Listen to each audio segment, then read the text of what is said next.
Impossible to know. Got it. I need to click confirmed.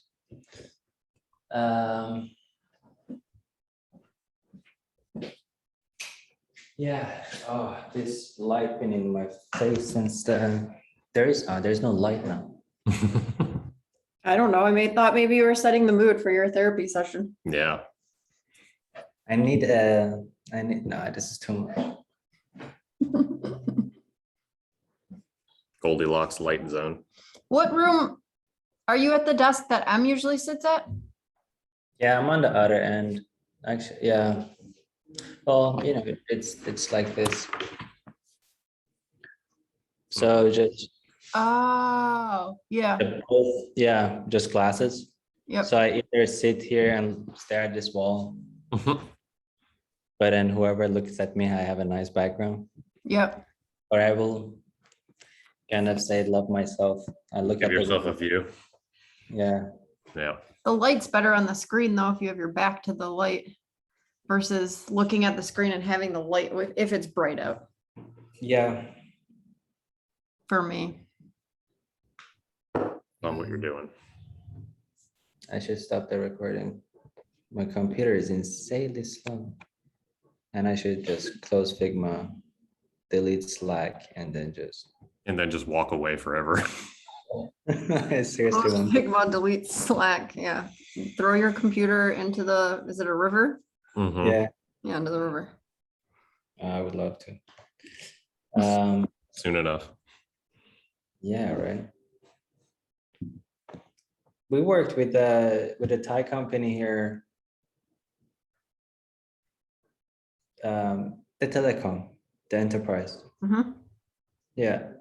That project went down for 6 months, 5 months. Let's call it 5 months. We designed probably the world's first mega app that brings Netflix,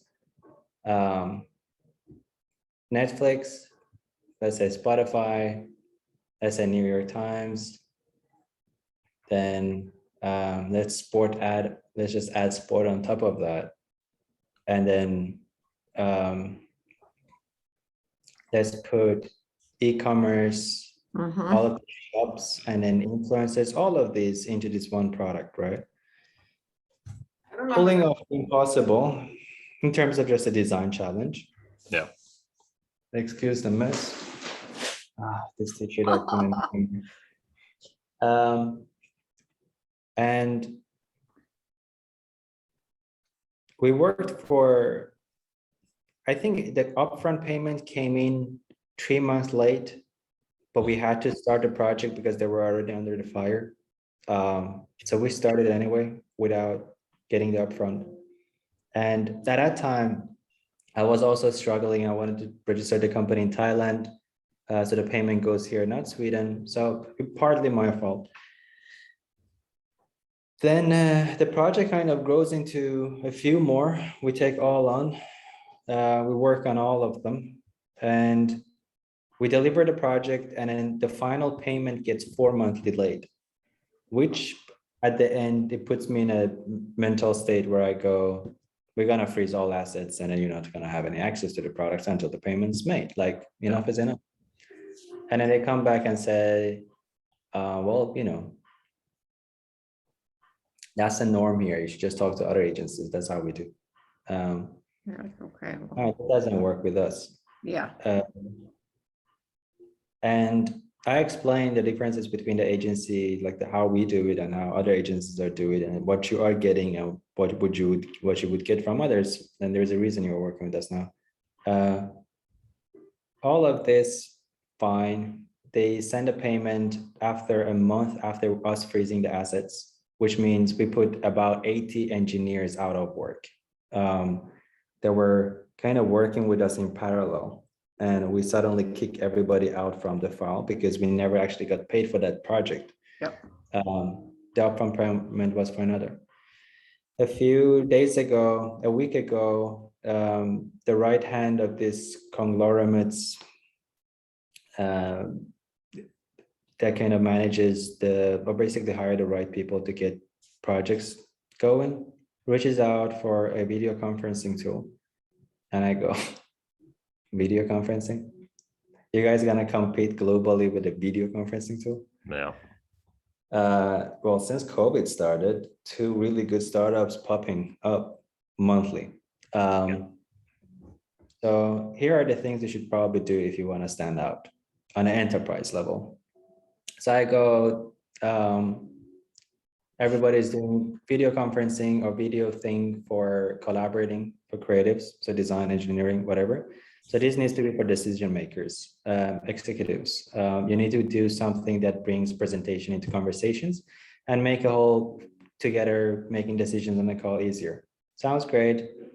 Let me talk to the CEO of the telecom company, not the conglomerate.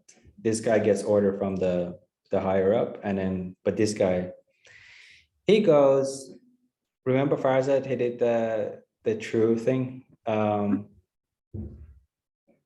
We should bring him to do the project. Then the CEO's reply is, yes on work and idea, no on Farzad. And I'm like, here we've already started the project because we're like with this, because the project went so well, other than the payment problems, which is not on my end, it's on their end. But then they go, no to Farzad personally. Personally? Yeah, I mean, yes to 3 drops and the product, no to Farzad. Like, how does that even freaking work? Then I go talk to This is good, but yeah. I drop a message to the CPO. I'm like, I just got this. He's like, what is this?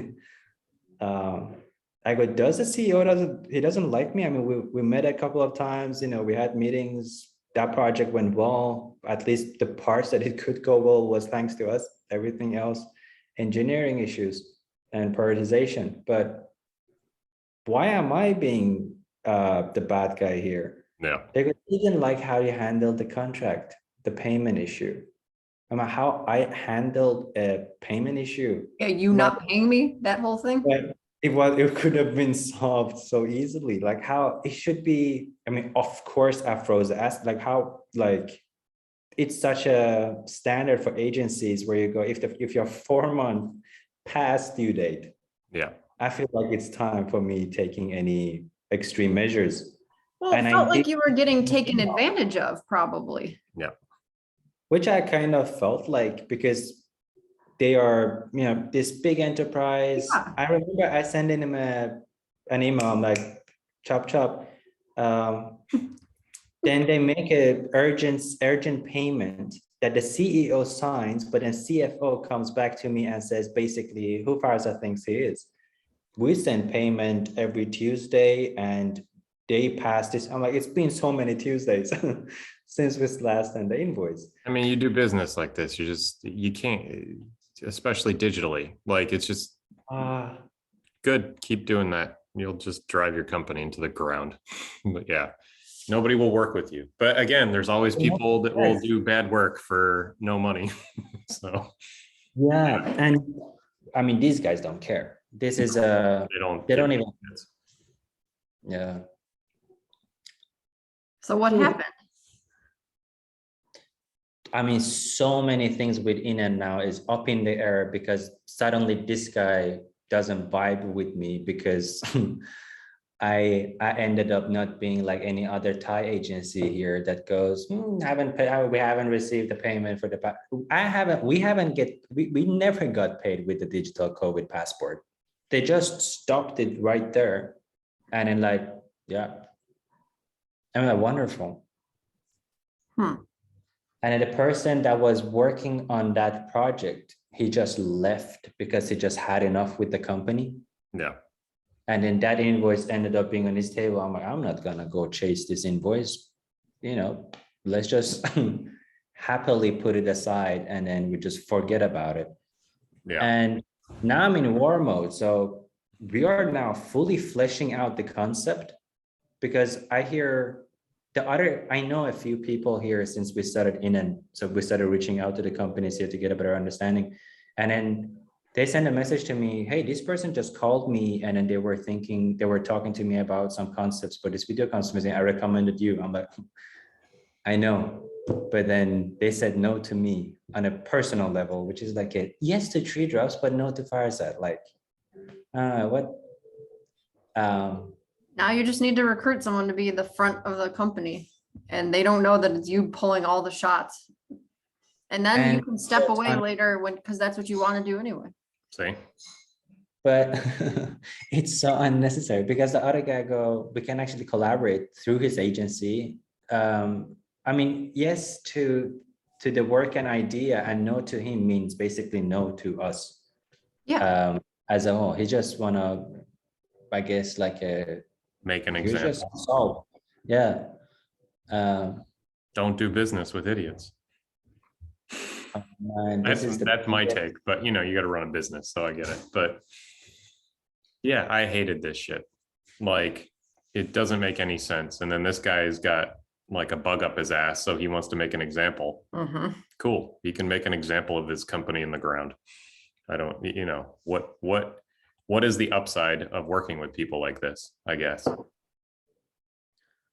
I mean, it's not people, it's basically government here. They are so big. So This is the one that is in every industry. Yeah. So this is just, it's effectively like dealing with a bureaucracy. And then people have like feudal, like he has like a patch effectively, and he's got turf. And so he needs to make an example that this doesn't happen on my turf. And so, yeah, that mentality just doesn't work really well on the internet. Like, it's, yeah, it's interesting. I don't get it though, because there is another challenge here, which is if you understand, you want to create a product that you can compete globally. Do they want to do that? I mean, they're saying that they want to do that. I mean, that's the thing, right? So, and then the reason why so many things with In and Now has changed, because now suddenly the person that calls the shots basically that's the person that the budget goes through. Yeah. Yeah, if we don't vibe, a lot of things we need to reconsider. Which I don't know, might be a good thing later, but to answer to your question, the man on top, the conglomerate CEO, reaches out to them and say we need to compete on a SaaS level software, and then the one product that we do really well is this video conferencing tool that we have internally. Why don't we go out with this? Well, they can't go out with this because they need to come up with something very new. Zoom is already doing it great.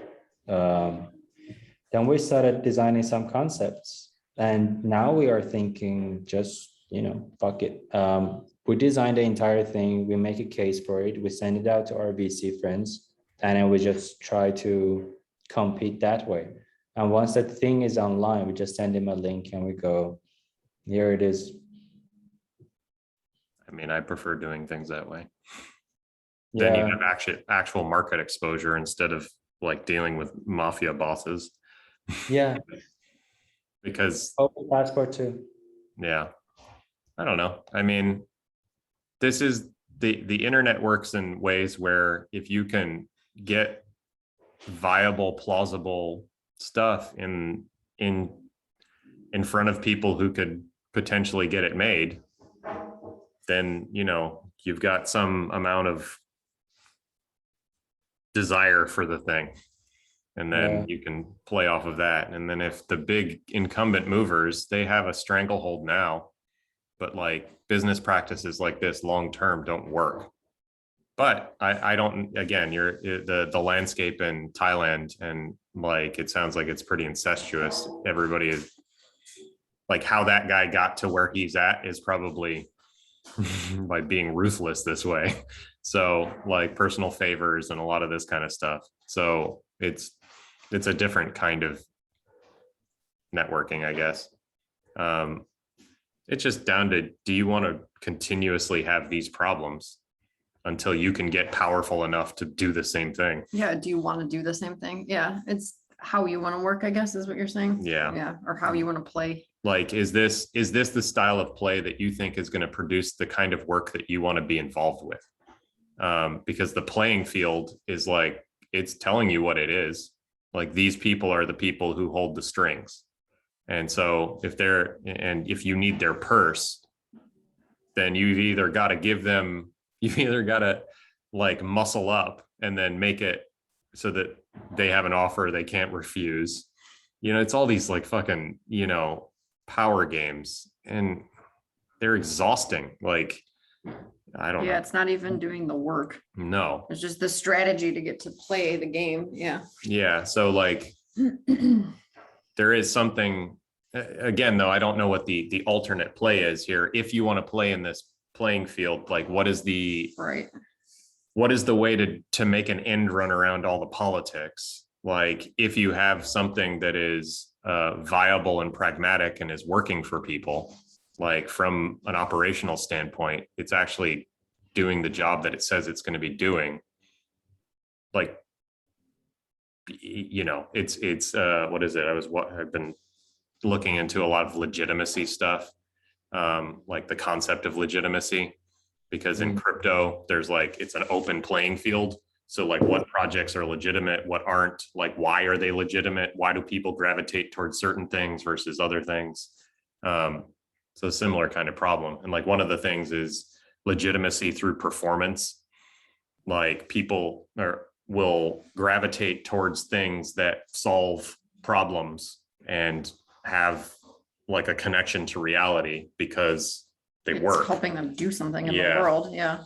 So reasonable definition. Or legitimacy can also be by sort of brute force, which is what it sounds like. the stack that you're working in, it's more dictatorial. It's more like, this person has had legitimacy over a long period of time. They get to call the shots because they've had it. But the performance maybe not there. Who knows? It depends on the rules of the game. So anyways, is this something that is this the kind of headache that you want to keep running into? Or, yeah.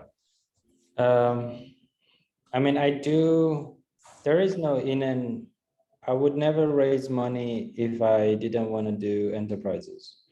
I've actually keep thinking about it for OFC2 since we're doing roadmap, but I think the only place that VC money would make sense, or this type of thing, I do want to experiment in this space, which is enterprise-backed, enterprise-facing solution. Yeah. Enterprise-facing, did you say? Yeah. Yep. So. Why? Yeah. Why? Have we talked about this? Like, what's like we kind of did forever ago. Yeah. I don't remember. Like, what's your sort of felt sense for why you're interested in exploring that area? I think 3-4 projects kind of showed me I can do this.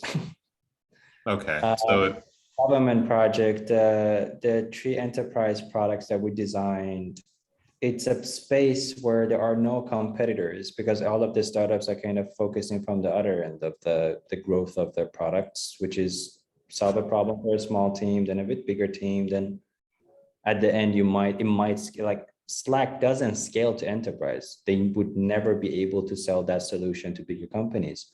That's why Microsoft is owning them. And I feel like Microsoft, their enterprise solutions, IBM's enterprise solutions could use a competitor. Design-wise, wow, that sounds too big. Just design-wise. I think growing something with a level of influence, there's so many people in that stack. But again, why do you want to be influential? Do you want, like, what motivates you? Not just like logically, it makes sense that like you could give them competition. Yeah. But what is it like? Do you like competition? Is it like a big fish? Like, yeah. I mean, Tree Drops works with its enterprises, but with these enterprise-facing companies and governments, all we ever needed was like their knowledge. Just tell us about all of the problems. And if you have the resources, that can actually happen. For an enterprise to come out with a startup, with a consumer facing product, that's not a space where they can operate or even understand, but they can easily build a solution for themselves. The same thing that we are doing it with OFC, where we are solving problems for ourselves. And we kind of, companies and people like ourselves, if enterprises do that, and then if they understand a kind of let's say in being a platform where enterprises could come and collaborate with startups on joint ventures, you could build a enterprise facing SaaS solution that can be adopted first by your enterprise, where we get the success story, and by enterprises like you, which is under this conglomerate. So we can, by just building a solution that we can implement, see how it's being used, see how it's being worked. And with their access of having so many enterprises under their portfolio that could benefit from such solution, and all of these enterprise kind of sales are just backdoors, relationships. There is no onboarding things. There is no churn issues with this type of. It all makes why do this? Easy. I think it's easier. It's easier than starting Easier for who? Startups.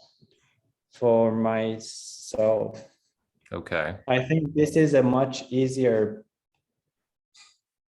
path to take to. I feel like building SaaS solutions for small, I mean, OFC is a very big challenge. OFC is a bigger challenge than Inan is.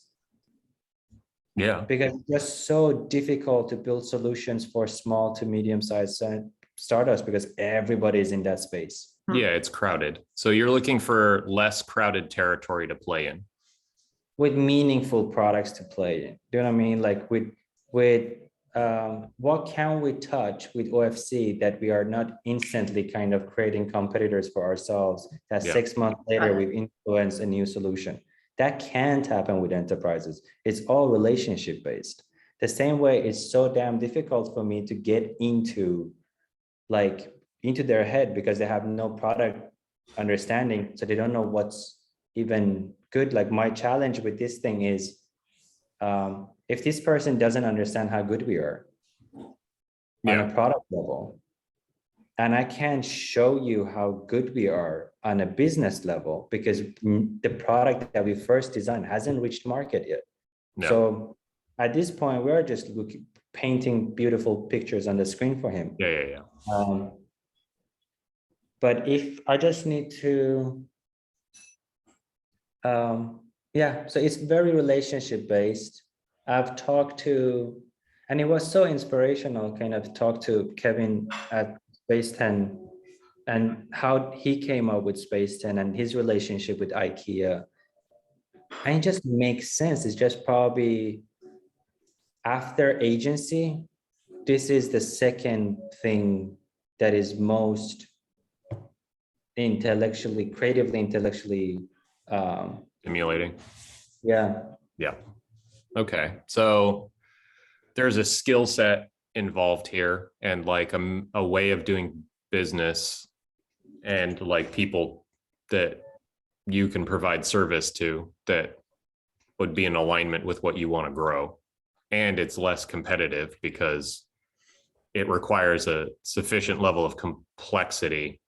Like most people can't do this. Most organizations aren't in a position to do this. Well, then the question becomes, what area within enterprise and like government, like, do you want to focus? Is it telecommunications and like all of them? I mean, that's the beauty of this, right?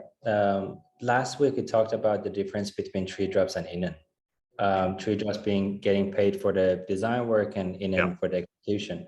If you're able to just do it once, Inan basically becomes a place where governments and enterprises would reach execution on a product that they need in order to continue evolving and not disappearing. Top of a product would be,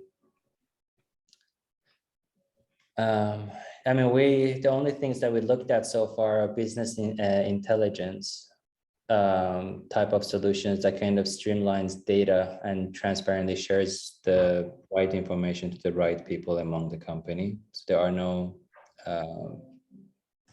meaningful information getting lost in translations. I mean, a lot of these enterprise problems that we've been solving or looking at, they're all nothing complicated. I mean, the complication is in the content, the relationships. Like, stakeholders, yeah, and these people are so entrenched that like trying to get them to change is like a huge lift. Unless you're offering, unless you have figured out a way to, and there's an energy there that wishes to be released. This is what I'm trying to feel into. Like, so there's untapped potential to like build plumbing, but if the entrenched parties don't want to move, like, yeah. I mean, they want to move because they keep touching on this, but they keep failing. Okay, so they don't know how to see the problem, and you're helping them see the problem. Like, and the solution. Well, like look how- at it through this lens, Yeah. you know, like giving them metaphors to be like, this is how the world is. This is how we work. We're in touch with the world. And then this is how it could work, right? So there's an educational part of this, I guess, that you're probably personally doing a lot of in pitches and conversations and these kinds of things. Yeah. Yeah. But with I mean- these, there are so many gatekeepers to people's calendars that it's just crazy. Yeah. Even though Where I do have you direct, where do you see yourself being the most interested? Because I feel like if you can focus on one area because it's super rewarding to you and you get your foot in the door, what, like you said, Yeah. it just takes one big fish. But this is like it's a longer courting like period where you have to get to know people. And if it's an industry area that it gets you going, like you're just like, I want to get up and work on the problem. You Yeah. can map the whole space and talk to everybody. You'll find like, you're going to be doing some research, then figure out how it works. And eventually you'll find the right person and you'll get your foot in the door. And then after that, you can pivot. Any other industry, like you're just like, okay, we did that here. Here's how we did it. We can do it for you too. yeah. But the one, like, I mean, it's the thing with like entrepreneurship, like years and years ago, before I even thought about actually starting something, I didn't really know any entrepreneurs, and my dad, he knew someone that through business, and he's like, I'll connect you to this guy. It's funny, like I grew up networking because my dad like did this. So I talked to him, and the biggest thing that he said, which you two probably know, if you don't love what you're doing and you start a business or a project and no one's telling that you have to do it, he's like, you're not going to do it, or it's going to be horrible. He's like, you have to love it. So I don't know. It's kind of that message again. Start with something that you love, that you can't get enough of, because you're not going to burn out. I mean, you could. You have to be careful because maybe it's so tasty. Yeah. But it's a good starting place, because if you go into something like an area that you think you love and the experience in that place is not good and you don't like what you're doing, there's no way in hell you'd be able to do it somewhere else where you're like, I don't even care about Yeah. it's a good starting point, I think. It's a love and hate kind of a thing.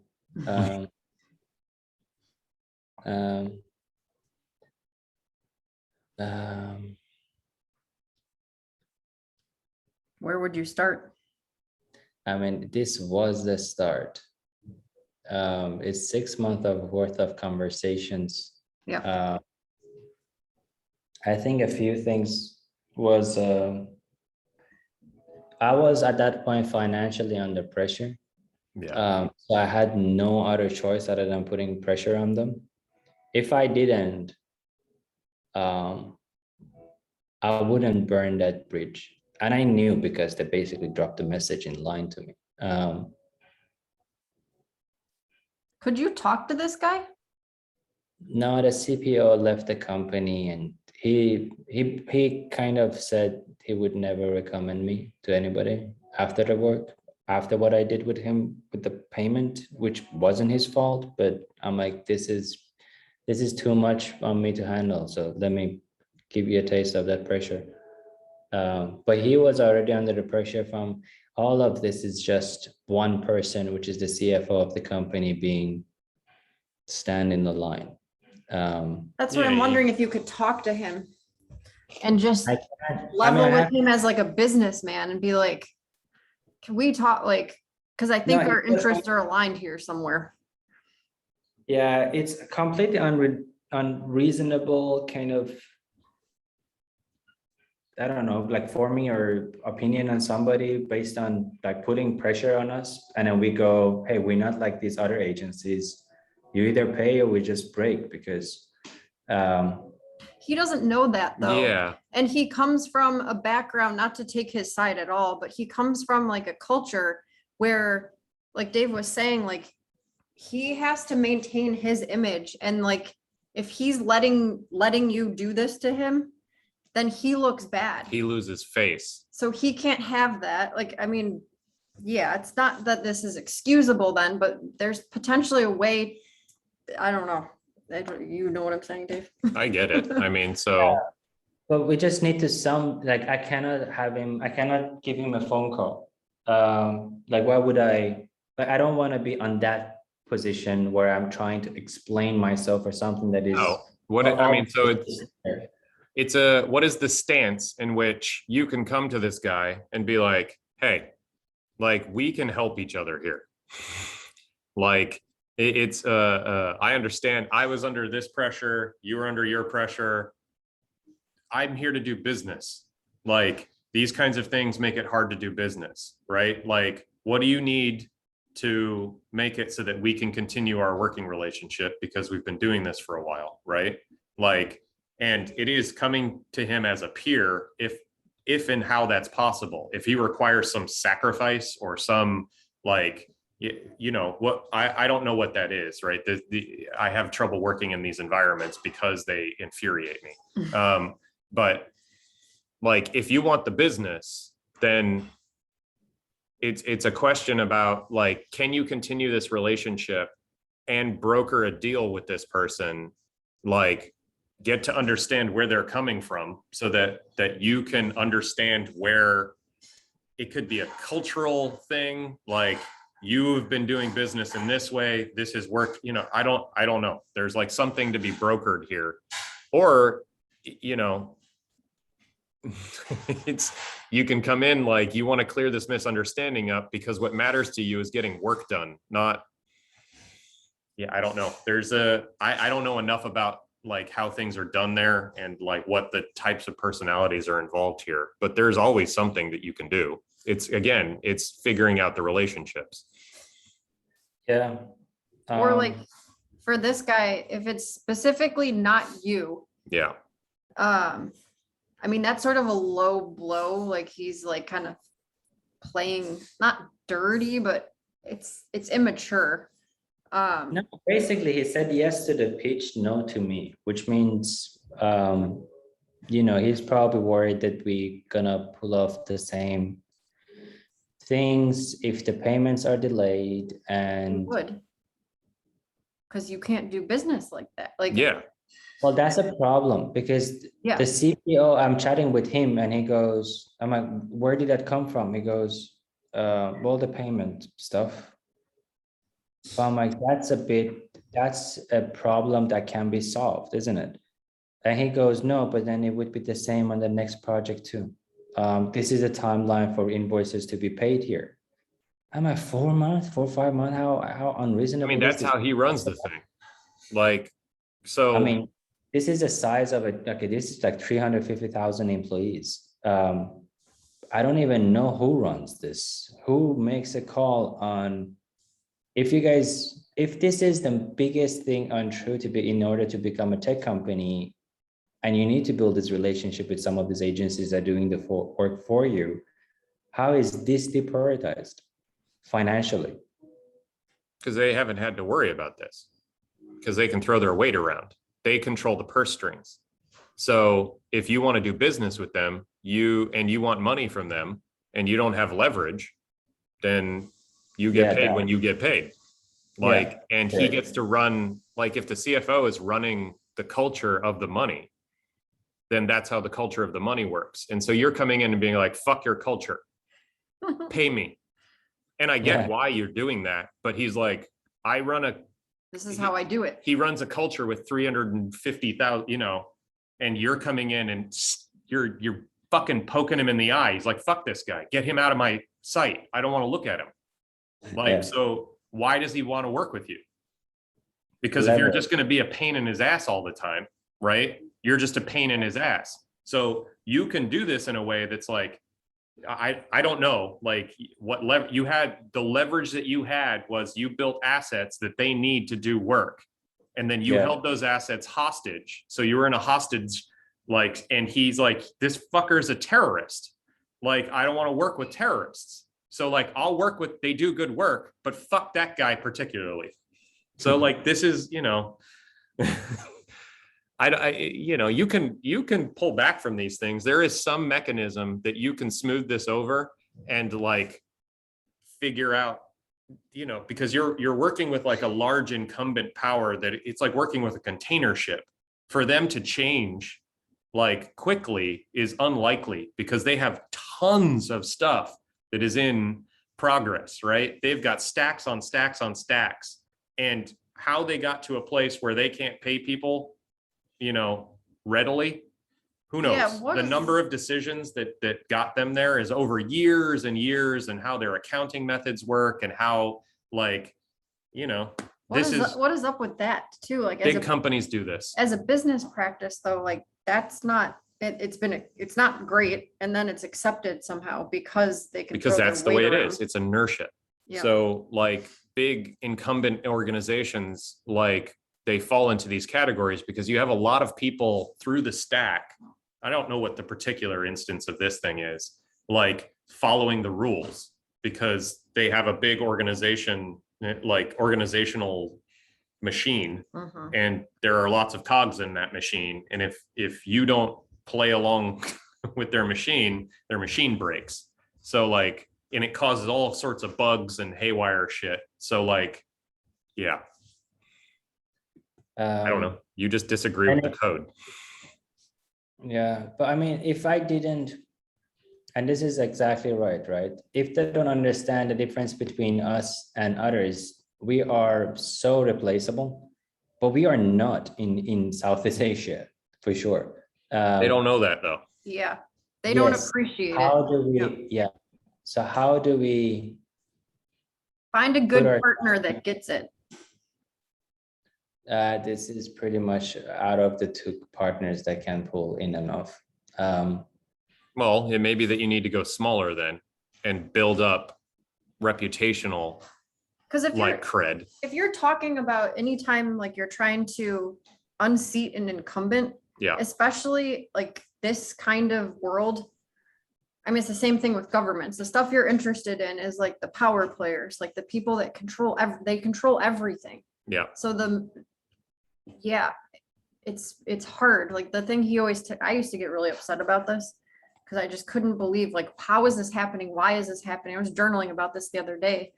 Like, my interest in going into government and healthcare is because I thought that was the place where it was like a sacred duty to help people and like make the world a better place. And I was so wrong. Like, that is not the place where that happens. They don't, these big entities, they may have set off to do that, but they're not doing that anymore. They don't have the ability to do it because they're not able to communicate really effectively with how broad they are. So, then it becomes not wanting to bring the thing down, but wanting to do it better, basically. So how do you help them do it better? Is it helping them do it better? Is it creating another alternative that can grow and replace it? When do they start to take notice, like what you're doing? Because if they don't want to partner, it's not, or they only will partner on their terms, it's not going to change anything, and you want to change something. So Yeah, there's an on-ramp here somewhere. It's just, you gotta get creative now.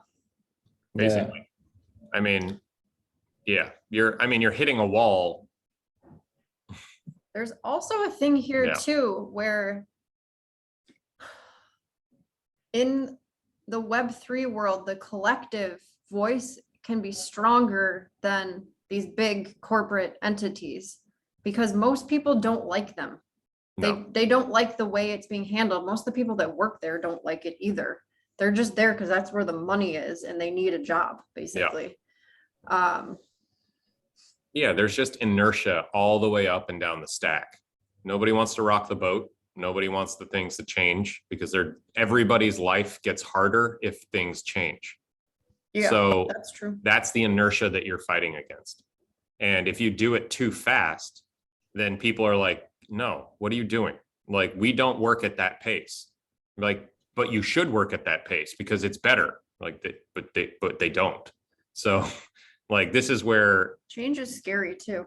Silicon Valley has just, and the tech industry has just, they've figured out that you can do end runs around the big institutions by offering things from the bottom up. So like how Slack gets into organizations, they make it so easy for just regular people who work at these places to come and use their product.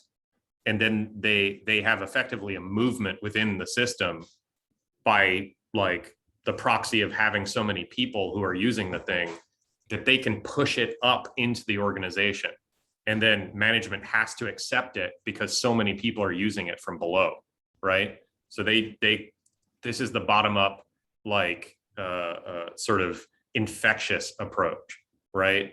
The top down approach, unless you can throw around a shitload of weight, like typically doesn't work. Microsoft can do that because they're huge. They're Microsoft, right? So if you're basically, if you were trying to get into these organizations and sort of capture mind share or whatever it is, you can think about it like a lot of the business practices are like sort of war based. Like you're running a guerrilla war against an incumbent that has an enormous standing military. Yeah. So you have to like poke and move and you have to be like, you have to take advantage of the resources that you have on the ground, which are, brokering these deals. At any point, if you step in a trap, you have no leverage, you have no money, they can use that against you. They can just starve you. You're done.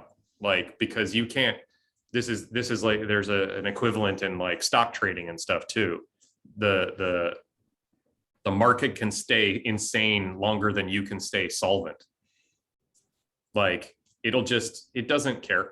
Like, so this like landscape, you're able to move through networks pretty easily because you've done a lot of work, right?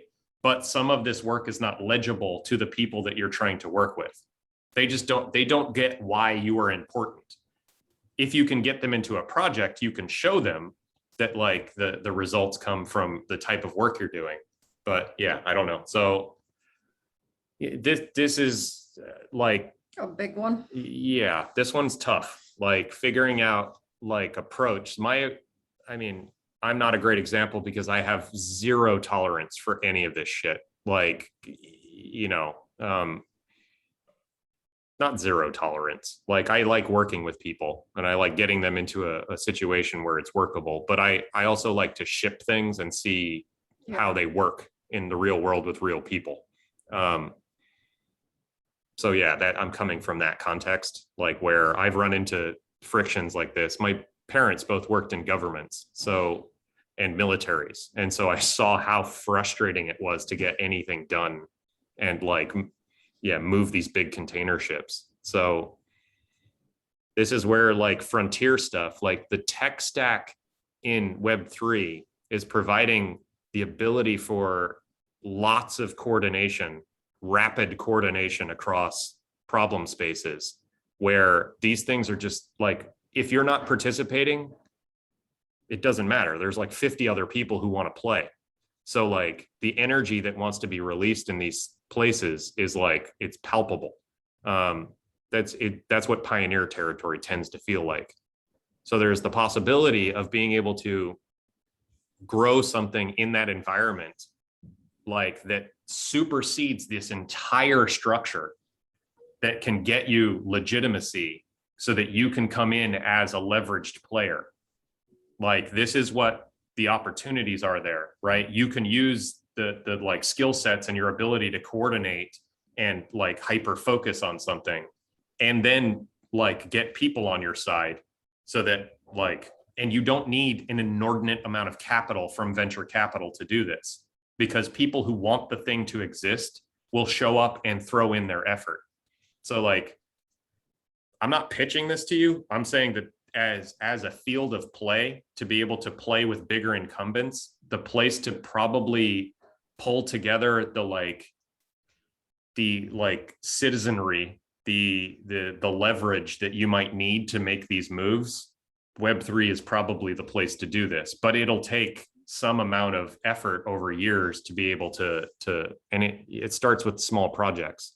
So it's having a different relationship. It's bypassing the concept of venture capital and like moving into something where you have a more direct relationship with the money out there and the people's interest.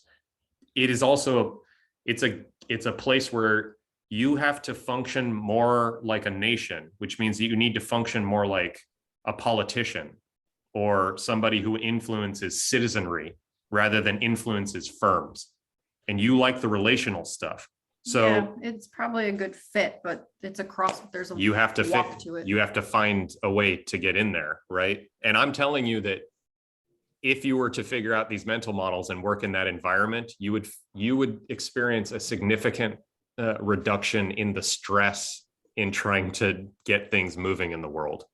But there's a leap to take there. And whether or not that makes any sense, you've got a lot of stuff in motion. Don't know. I think that you're going to keep running into these problems, but you'll continue to build network and you'll continue to build influence, but it's very slow. Yeah. Like slower than you're going to like. I think part of what's going on in your life right now, Farzad, is that you're growing out of what you have been doing. Yeah. Because you've figured it out, you've mastered it, and you're like, okay, I want to do something different, something bigger. And then yeah, the bigger thing is like, it's a different game though, to unseat it, because it's relatively easy in comparison. Like the big like powers that be, they're just like, I don't even know how to think about it. It's a different game. It's just a different game because it's like a tangled mess of like hair or something. And you're like, try to undo it. There's no, like, it's not possible. Or like a necklace chain when it gets knotted and you're just like, sometimes you have to cut the chunk of hair out or throw the necklace. Like, you're just like, yeah. It took decades to get that way. Yeah. Like, and the likelihood that you're going to be able to move it in any conceivable way, unless you have potent leverage, like something that is so workable and so intoxicating that people are just like, yeah, fuck this. We're going towards that because it's obvious, right? But everything in these large scale organizations is inertia against that because they have a defensible position. Why would they give it up? The irony is that they need people like us who are like, what are you doing? Like, you're not even paying attention. You're not serving the purpose that you could be serving, that you say you're serving. But they don't even know how to talk to people who have different ideas anymore because it's scary, foreign. I don't know what the deal is. So half the job is like translating, going in there and being like, this is the way, and then like getting them to look at how it works. But why would they want to see that? Like, because seeing how it works would mean that they have to change it, and change is terrifying. So, yeah. But that's the part, right? We are saying you won't need to do any changes to your existing one. Come out here. This is where we meet. And this is probably a good practice for them to go and say, they fucked that up. He made it so painful at that time where everybody else kind of bent over. Yeah. And here we are saying, well, you need to, I mean, before now, I understand too that before they would never go with the terms that we wanted to make this a thing even. If that little thing pissed them off that much. So I guess sooner or later this should come up anyway. Yeah, it would have popped up. Like, because your expectation for how this works and their expectation for how this work, it wasn't coordinated early days. And so it came as a surprise to both of you. That's the good thing though. Like you wouldn't, if this was somehow disguised more, Yeah. and you got into like, it's like getting into a relationship with someone and then like a romantic relationship and then they change completely and you're like, what the fuck? Yeah. Which this happens. And people are like, I don't know how to work with this person. Like they were someone else, like a total other person, like for a year. And now and they're just like, what? This is just how I am. And you're like, well, fucking hell. Like I just invested, like I live with them, like all this stuff. I mean, it's better to have it happen early, like first few weeks or months. And you're like, oh, cool. Yeah, this isn't going to work. Yeah, I don't know. The dating metaphor keeps coming back to me because it kind of makes sense. It's like relationships. You're looking for something that makes sense to you and that you can like work with and work through. And if it's not a good fit, like it's the thing where you can't really change people. Some people are willing to be changed. Like I feel like Dave and I, when we met each other, we were open. We didn't know what we were open to, but there's like a give and take. Yeah. So that's more of like a quality of personality, I guess, or character where you're like, okay, this company or this person that I want to work with is more reasonable. Like I can talk with them. They might not agree with me now, but they're willing to maybe admit, I can't understand what you're saying, but I want to, like sort of thing. Like that's sort of, there's some concession there where you have a conversation with them. Like the things that you're doing now aren't working. And I have some concept of how to make them better, but I won't know until we work together if that works, right? Like, so we need to partner up on this thing. Small projects, yeah. To be able to see if the methodology that I'm proposing like has any actuality in the world. But that requires both parties to be open to the possibility of change and ideally eager for the experimentation and failure that it takes to find a path towards change. Like change is implicit, it's always happening. But like when you get a sufficient amount of resource and you stabilize, like these big organizations do, they can choose to ignore change because they have got such a distortion field around, you know, the world that they've built. But this is how these things fall apart. Like you go look through history over and over and over and over again, you get this thing. Like incumbents, they solidify, they build walls, whatever. Things stop like relating to reality. And then some small incumbent or new methodology or mindset comes in and just dismantles the whole fucking thing. The likelihood that you are going to be the one person that does this with a small team is really low. The probability is just tiny, but you can up that probability if you're coming with like, you know, Christianity into some place and it's intoxicating. And then people are like, you know, this is Slack again. It's that model. Like, have you tried this thing? This thing's great. And then everybody's using it. And then it's in your organization and be like, oh, fuck, I guess this is, you know, so this is these methods. I don't know. It's what is best suited to your style of social design effectively. Like, and currently you're working with the style of you are personally influential because you can work with people hands-on and you are offering them a worldview that is very polished and looks nice and can make them look good. But that can only take you so far, right? Because once that runs out of steam, then you've got engineering, you've got finance, you've got HR, you've got, you know, and then the whole stack above you, you've got to work with. And if you don't have answers for all of that stuff, it is you versus all those motherfuckers. And they will wait you out. They just will. They'll be like, yeah, that's fine. This guy keeps bothering us. So you can keep coming up with new methodologies, but without partners and without like, where's your army? Because they've got 350,000 people and you have the number of people you've got. So if you don't have leverage, you're fucked. They're just going to starve you. So anyways, art of war. Very true. Hmm. What would the leverage be other than the number of people? Yeah, I was just thinking about that too. Number of people works, or so like Web3 is potentially apt here because like someone I was having a conversation with on Twitter about basically social technology, which is what we're interested in and looking for expression through Web3. And we were talking about culture being human, social communication, connective behaviors, human behavior, and then tooling as like, or technology as a tooling to facilitate that behavior.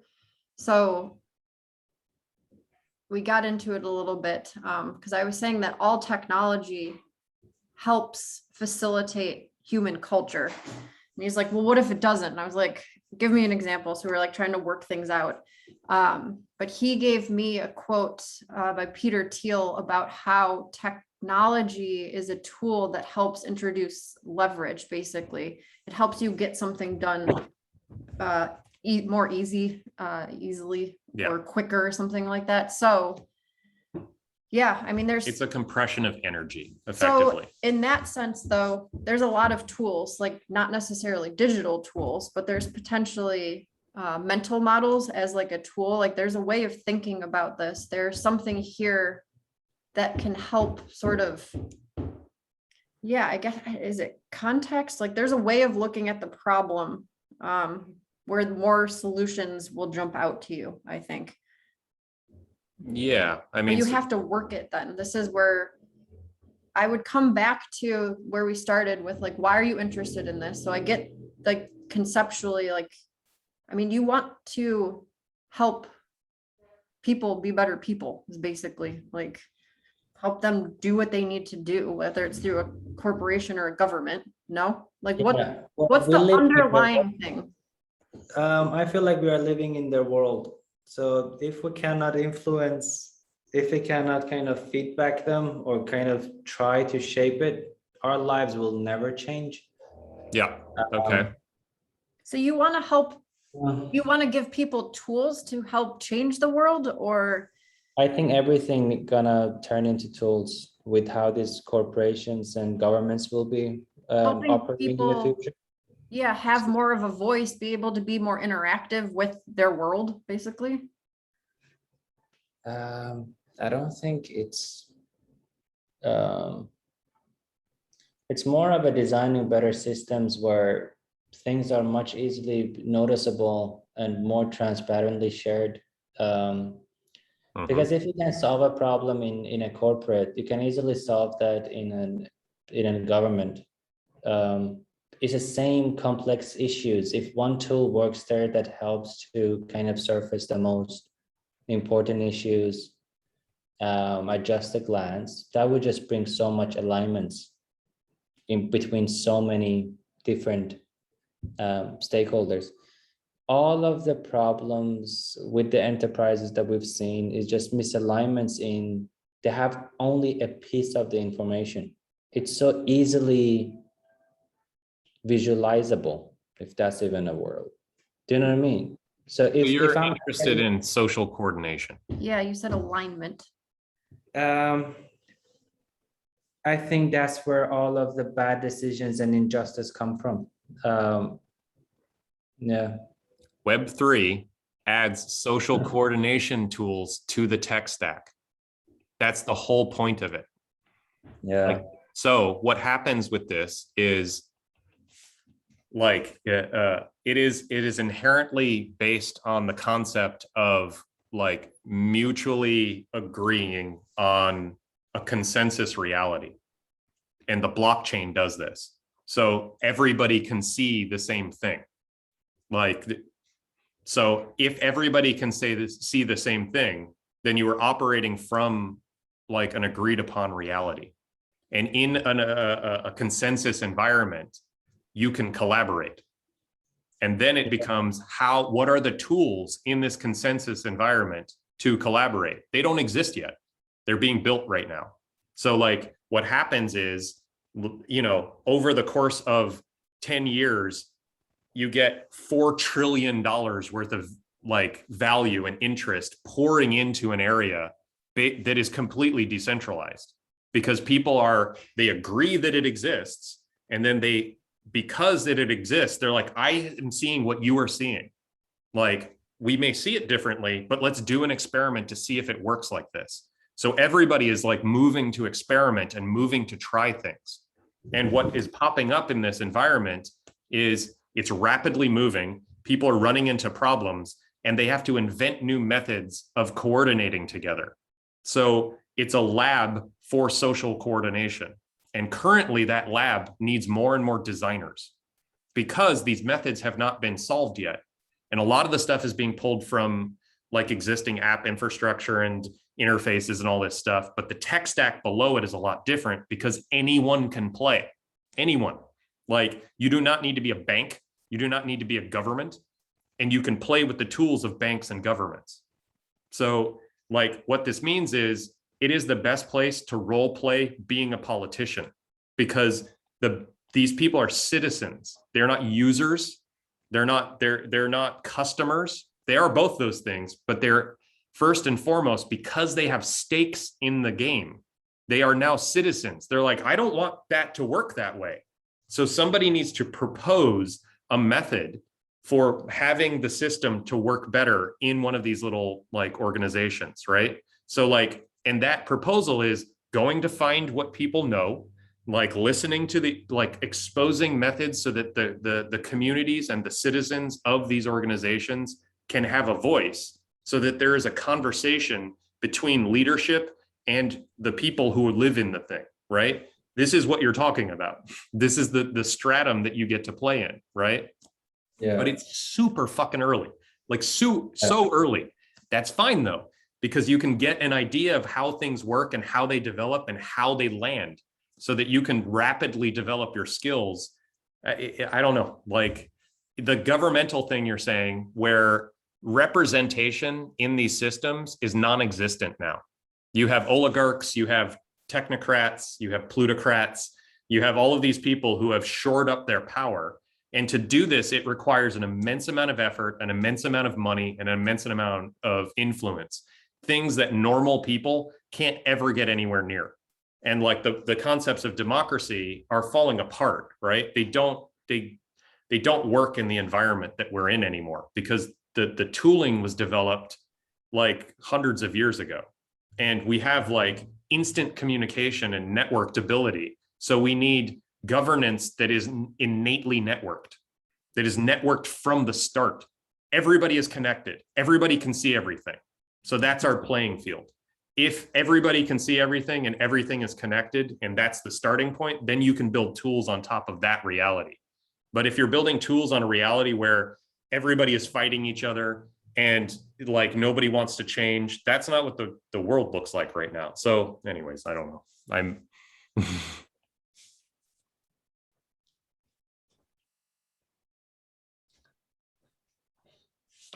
We're starting from this end of it. I'm starting from this end of it, and I'm hoping in 1 year or 2 years it would meet in a year.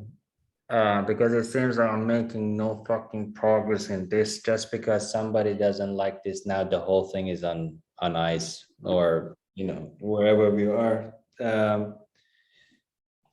I'm just so sick that one person can do this. How is that even a thing? Like a one person can make a broken system. It's broken. It means that there's a choke point in the system that, like, in a decentralized system or a more decentralized system, not fully, this wouldn't be possible because you have 15 other routes. Like, oh, you as a choke point are unimportant to me because I'm going to go work with people who actually want to do something. Yep. Right? My proposal to you is to like set aside like 20% of your time or something like that for exploring Web3 projects, like with your team, like figuring out like how the game structures work and how they are different than what you're doing. Because I think that would be extraordinarily instructive to how you are like strategizing your moves. Can we help with that? Yeah, all we need to do is come up with a game to play together. This is what I've been, so structurally, like how we're playing right now. Well, like even Buzzard squad could meet with Farzad and some like members of his team, and there could be like a shared game for pass the knowledge of what we know about game dynamics in Web3. Like, how do you teach someone that understands tech pretty solidly Yeah. and builds in this space? I mean, it's like an interesting design exercise. So This could be a nice thing for Buzzard and relational for our like launching like a design kind of like, not guild, but just an event about design. So because we're talking about design, it would be through this like angle, and it's game. we need something to work with. We need a problem we need a game. This is we have to grow one. But this is a good focus on just design, because we haven't really focused explicitly on design, because we're working with mostly engineers right now. They're not bad designers, but Design has okay. let's do your on-ramp. So what's a game that we could play? So design is conceptually changing in Web3 to some degree. Yeah. So that is the first step here. Sure. What is more important in the design process now is designing experimentation to express the thing. So like Correct. laying out screens is less important. So I wasn't okay. proposing I'm that. just making sure that we're No. um I think this is more of a conversation. So the question is, how would you share what you know with Farzad through a game? Just one-to-one. designing a game together would be the easiest way to do this. And when I say game, I mean some system of using Web3 like componentry and technology in a like social coordination like setup.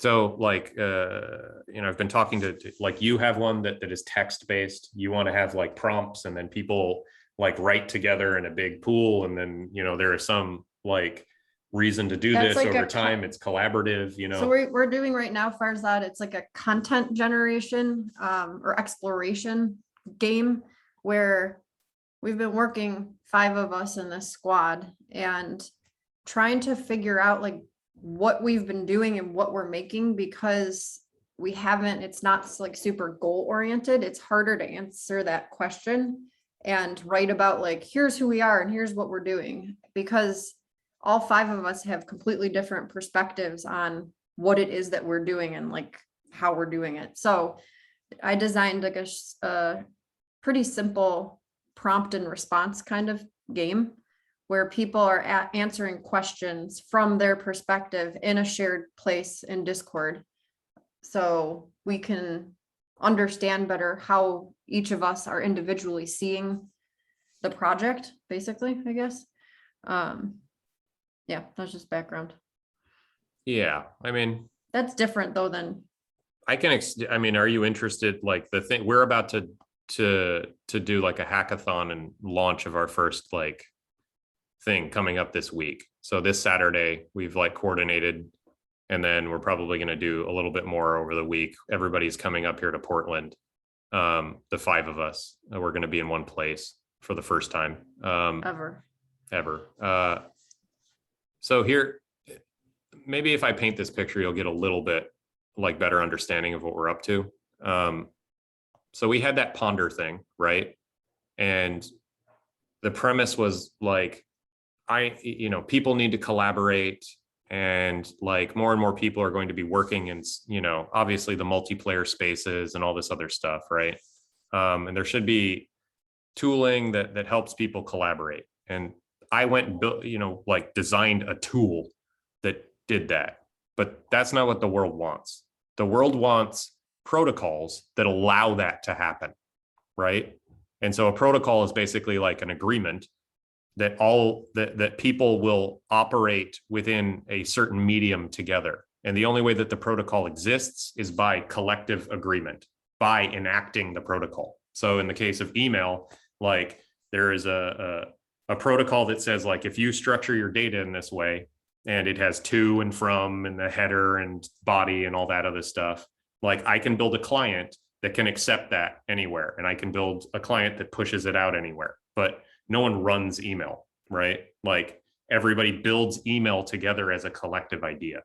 So we're moving into a phase now where like a lot of this stuff is up for grabs, and it's like and you can add economic things to it. So now when I send an email, you know, there can be a token attached to it. There's all these economic levers to play with. So once I had a better understanding through working with the rest of us that like protocols are like where it's at, like we have the opportunity to build all these new formats, like new image formats, new video formats, new media in general, right? And that media is going to write to the blockchain, because if it can write to the blockchain, it can produce NFTs. Those NFTs can be traded. You can track lineage. You can see who worked on it. You can, like, if it becomes valuable in the future, future profits can come back to the person that made it. Like, this is why the artists are losing their minds, because finally they can capture some of the value of the work that they're creating, right? So that's a toehold into the mentality. It will change most how everything works. Like any place that you are exchanging media, any place that you are communicating, this fundamental concept is going to change all of that. I see it as a printing press, and printing presses need I see it as a movement to the concept from writing, like being a scribe, to print. The idea that mechanical, like pressing into paper, allows you to distribute things widely. This is one of those, like the ability to capture on chain who did what, where it came from, transparently. Like, okay, so what is the paper and what is the printing press for that stuff? We don't have those yet. Like, and what are the formats? A book, a pamphlet, you know, these kinds of things that came with the printing press. Our versions of this are interactive and holographic and video and audio and all of this stuff combined, because it's all interrelated. So we have this concept with relational that instead of files, we're moving to blocks, because now we live in a world where blocks and the blockchain are our new medium in which we are communicating. And so we need to put our media onto the blockchain, which is like a type of paper or cloth or material. And so we need machines that can work with that material. Like we need things that can, what is the ink in that system? What is the printing press? What is the, you know, the fax, all of these things, right? How do you figure that out? You have to do this through experimentation. You can't just sit down and think it, because we don't have enough information about the world to do that yet. So games, people want to play together. So how do you stress test this gigantic new thing that we're playing with in tiny little things where there's a lot of energy that wants to play with this? You look at the NFTs, people are flooding into it because it is so like resonant with them. Half of them, like 90% of the people, have no idea why they're doing this. They just know that it is something that has been stuck inside them that now has an expression. The same thing happened after the printing press. Like all of this information that was sitting in churches was then moved out into the world, and then people could, and this like this new democratization of information required democracy to form to be able to handle the new glut of the thing. So anyways, all that, basically where we're at now is we want to put text blocks on the blockchain, right? Like minimally, and they're effectively posts and stuff like this. People are putting JPEGs on the blockchain now. There are native formats that have existed, like SVGs. So like SVG is just lines of code, and the blockchain is just stuff you can write text to. So you can now take an SVG and write it straight onto the blockchain. That's a native format. What can you do with SVGs? Like, so a lot of like drawing apps draw in SVG. So what we want to do is have like, here's the technological thing. I think you can just draw onto the blockchain. So what is the interface to allow you to draw on the blockchain? Somebody's already worked a first piece of that out. So we can pull that piece. We don't need to develop it. It's done. Like, we'll pull that. And now how do you make a game so that drawing on the blockchain can be seen as something that is possible to do? We create a game world. We're calling it exquisite.land, based on this game called Exquisite Corpse, which is basically, you know, you fold a piece of paper into 3. Somebody draws something, they fold it, you know, that thing. Yeah. So we're doing a bigger version of this where everybody gets a tile, and the person who has a tile in this big open canvas can invite a friend or 3 friends with a token, and then you own your tile. And then over some course of a period, we're going to figure all this out on the fly. We're going to build it. Like, people are going to draw a canvas together by inviting each other, by coming into this. And at the end of it, you can sell that thing as an NFT. So the collaborative like work that you did over the period for that canvas is now instantiated into an NFT.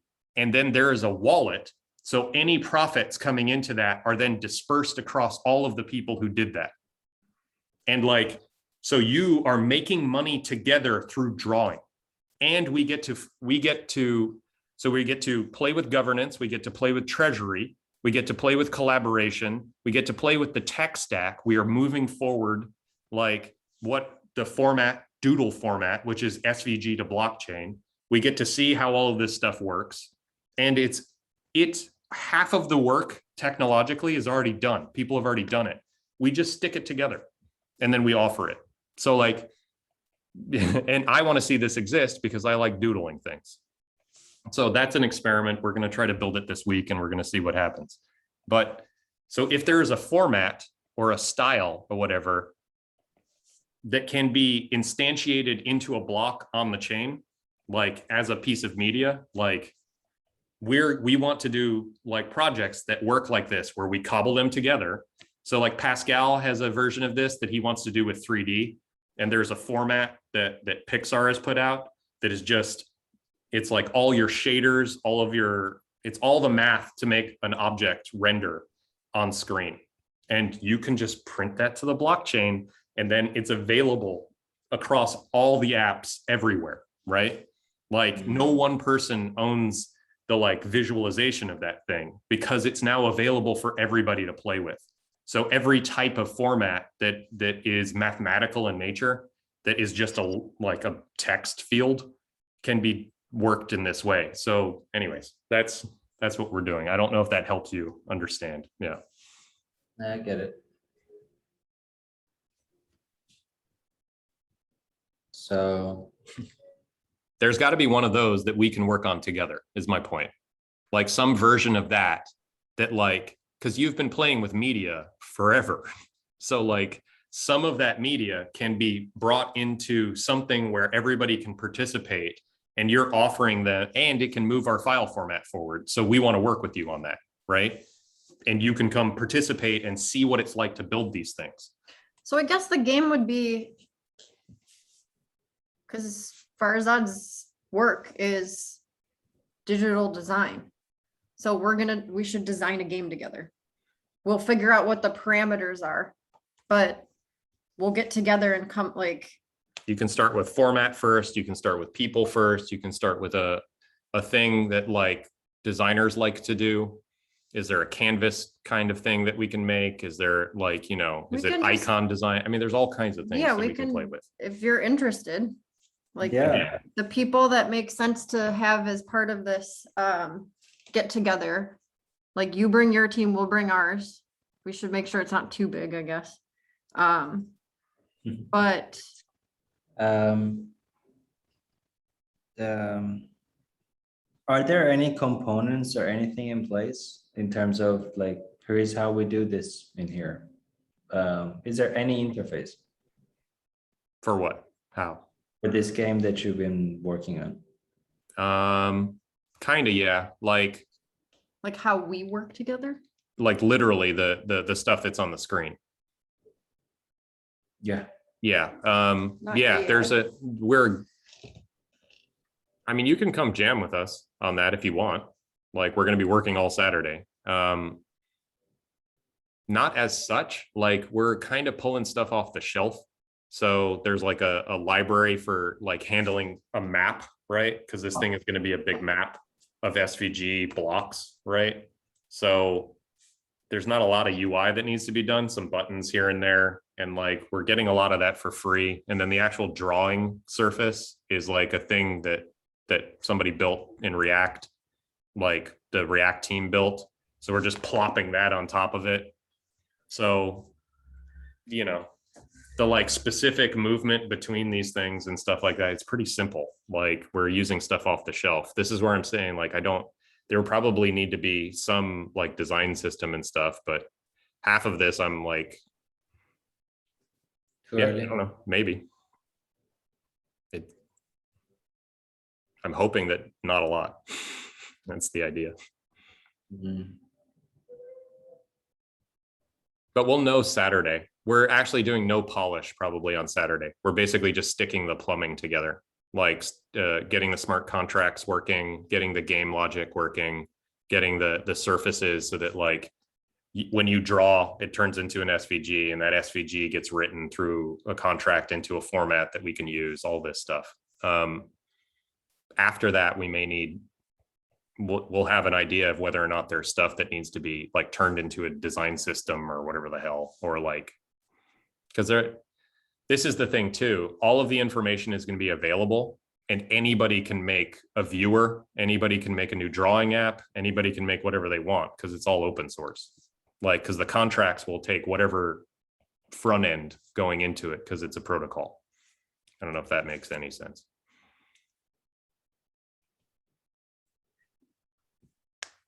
I'm thinking when I can be helpful in the process, how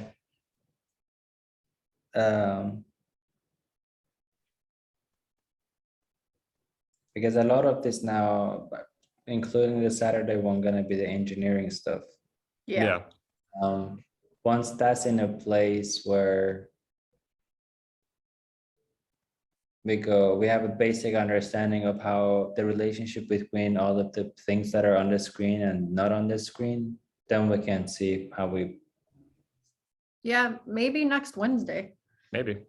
because CJ and Sharuz are getting here on Tuesday, and we'll all be together in the house, and then we could tentatively plan on having a design jam. Yeah, why not? Yeah. I don't know if you're around on, I mean, I don't know what the time looks like because We we're going to could be do doing this it time. well on Saturday, because it would be good to see how it all comes together. But yeah, Yeah, I mean, if Farzad's around, it starts at around the same time that we usually start this call. Yeah. So you could have a nightcap with us and watch the building Mhm. if you want. Yeah, interesting. Yeah, I wonder how long it would take me to pick it up, since I've been staying away from that whole thing.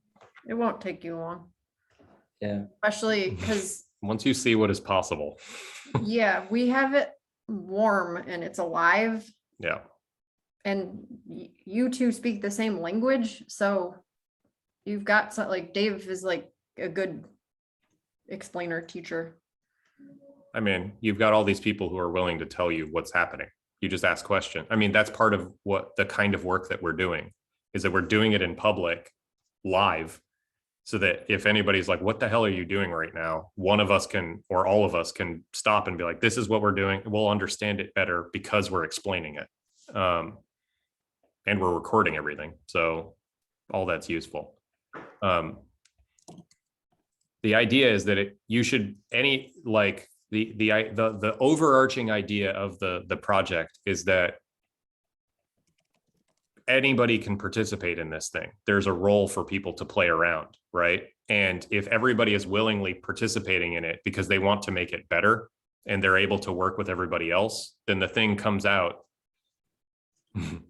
better. Like it becomes an expression of the people who worked on it together. And now we have we're all interested in keeping it going if it's a game that's viable for people, which I hope if we've made something fun, people will want to come play the thing. Mm. We'll see. It's a fun concept to start with too. Yeah. It's ridiculous. Everybody understands it, yeah. Yeah, Hope so. doodling together. Yeah. I mean, I'd say like There have been a few other experiments over time. There was one like in the 80s that worked this way. And then like John found one yesterday. And then Pixel art. Reddit did a big shared canvas like in 2017. 90,000 people drew on this thing together. It's insane. Like It is insane. you can. How do they monitor it? I mean, there needs to be a lot of moderator. No, people just, they take care of themselves. They work Yeah. it out. People know how to work shit out together. You give them a canvas and then there's wars and battles and, you know, agreements, and It's like anarchy. Oh my it's God. like civilization. We have been doing this forever. I think Figma did that once. And then, yeah, and then people just stupid fucking people coming on drawing like bunch of Oh, yeah. stupid. Yeah. People did And I'm that around so mature. Yeah.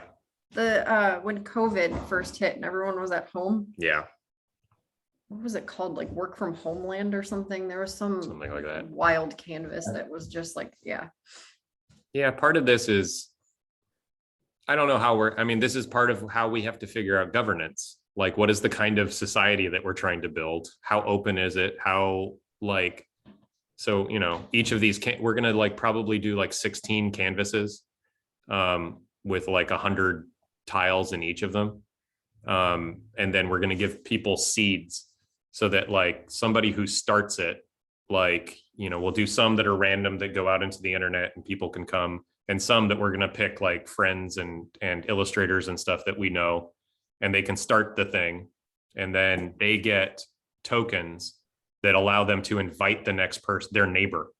So there's a square and there's a square next to it, and there's a token that you give to somebody else, and you're now working together. You have built a neighborhood there, and you can see who invited who and who connected whom, and like what happens with that game dynamic. You know, there's a bunch of different levers we can pull on this.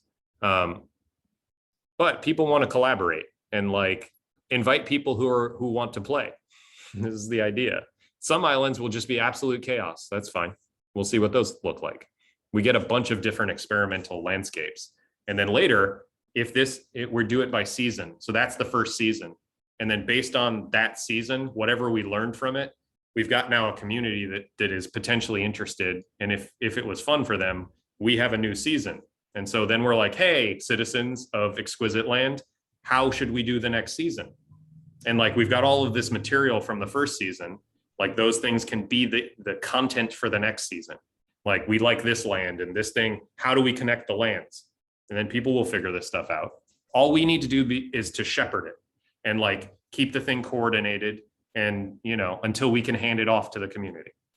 This is I hope that this can work. It'll fall apart all over the place, but whatever, it's fine. It's a tiny experiment. Remember the illustration on Carbon Hmm. Remember the illustration on the Carbon landing page? I remember it. We were just talking about it last night, Yeah, weren't we? Kinda. Wasn't that what this we were- happened all over it. Basically.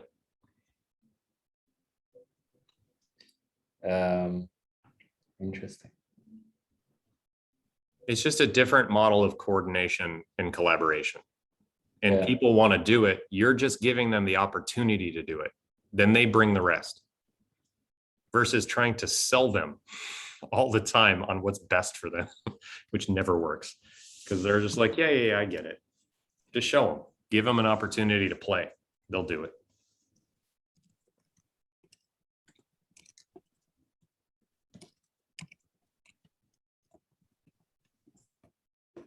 This is how I'll get my first NFT too. I don't have any NFTs. I have one, gorm.eth. What? Nice. That's it. I've stayed away from it up until this point. I want to make tools that make NFTs, and then I'll allow myself to have a. It's very you. Build it first. Build a tool first. Did you build a crypto thing to kind of trade and? I mean, we're making assets that are tradable. That's close enough. And then there's all this infrastructure now, like you can just tie into an auction house. Boom, it's tradable. What, like fucking 4 lines of code. It's fine. You don't have to build everything. Everybody's building stuff. You just tie into what they're already doing. And if they've made it good and they've made it accessible, then it's worth tying into. This is the whole ethos here. Don't rebuild everything all the time, every goddamn minute. Everybody rebuilding things over and over and over We again. can share in things. That's Yeah. part of the nice thing. Yeah. It's nice like that, as my grandma would say. It is nice like It's that. nice like that. Do the best. Do the best. It's nice like that, or it's not Yeah. nice like that. Not nice like that. It's really simple phrases. So on point. Yeah. I mean, she was great with these things. Dave said she was like one She's of the best marketers he's ever met. She would knit these little booties. They're just little crocheted booties for your feet, because my family always gets cold feet.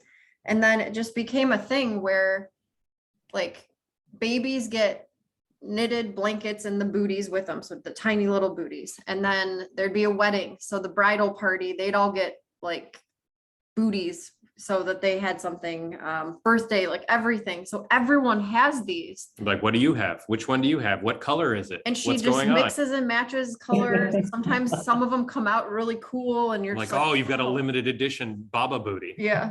And they're called Baba booties. And so like there's a name for it. And like every time you see it, you think of her.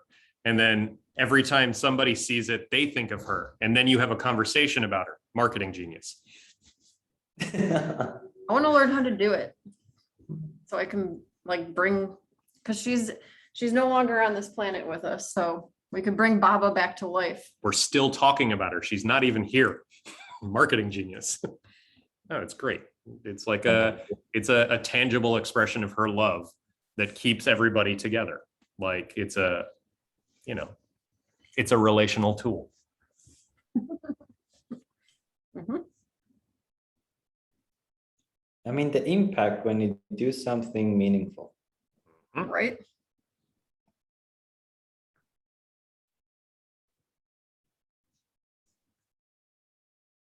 It feels nice. Very. Then you get a taste of that, and then doing anything else makes no sense.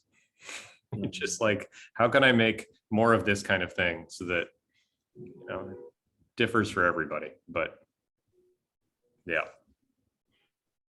I don't know. Right now, like this feels like the stuff that we're playing with feels like a live wire. It feels alive that way. Yeah. We went to a meetup, hung out with a bunch of people in Portland. It was like everybody's making things, everybody's involved, everybody's participating. It's not just a bunch of people sitting around networking, trying to find out who knows what and how they can get an advantage and stuff. It's just like, what do you need my help with? How can I show up and play? Like, this is what the energy is like around this stuff right now. It won't last. It won't be forever. It's like early days energy. It'll morph, but there's the possibility of like retaining pockets of this kind of thing for a while, I think. Because this time we know what happens when you just bring money into the situation and you sell it all off and then make everything just like another stupid opportunity to work. So there's the upside potential here of like creating something where like continuing to play is the reason to build. So. And now we know how Dave feels about work. Another stupid opportunity to work. I mean, they're everywhere. You want to work on something and like hate your life. There are plenty of job openings. True. I don't know. You end up being good at so many things too that you go, which one should I actually pick to Yeah, focus I on? mean, that's what you're running into right now. Mm-hmm. You can work wherever you want, and you're picking the one that's the hardest and figuring out why it's the hardest. It's just Yeah. causing pain for myself. Well, it's I good to also don't recognize know that. why I get so bummed out when I get rejected. Like it was one time with Ash, and I'm like, there is no freaking way. And that was his experience working with us. because Tree Drops is such a personal, Yeah. so far at least, shouldn't be. But all of the work that we are doing is just so playful and then so meaningful because we work directly with the founders. Yeah. And yeah, there was one time we worked with this Avicii's manager, and we were just chatting for years, on and off until he's like, I think I have something, which was helping artists to create their own labels and send out their own songs to all of these streaming services and kind of owning it. His and then we kind of interesting, might be because there is a pattern here actually. But those two projects I designed. And I get, because I know all of the, or at least from my mind, I go, these are some of the potential things that can come up if you take another direction. So this might save you a few headaches, but that usually not appreciated, or I'm wrong, you know, it's either way. But then he go, we don't think we solved anything important during that project. Like worst thing that you can say. Yeah. Oh, all right. I understand. We did another round for free, and then same comment. Fuck this. This is pointless. I don't know what type of expectations I'm trying to live up to. Why am I doing this to myself? Oh, it's fine. It's probably not a good fit. And then with this one, the same thing. And sometimes it gives you that type of an energy. Like I did some stuff with Spotify years ago, and then they respond, pissed me off so much. I started 3 drops. And I feel like the same thing is happening now within where I need to go and then do all of the things that I need in order to put myself in a place where they go, yeah, we should probably work with you on this. You show your kind of your experience and your network and what you're capable of. And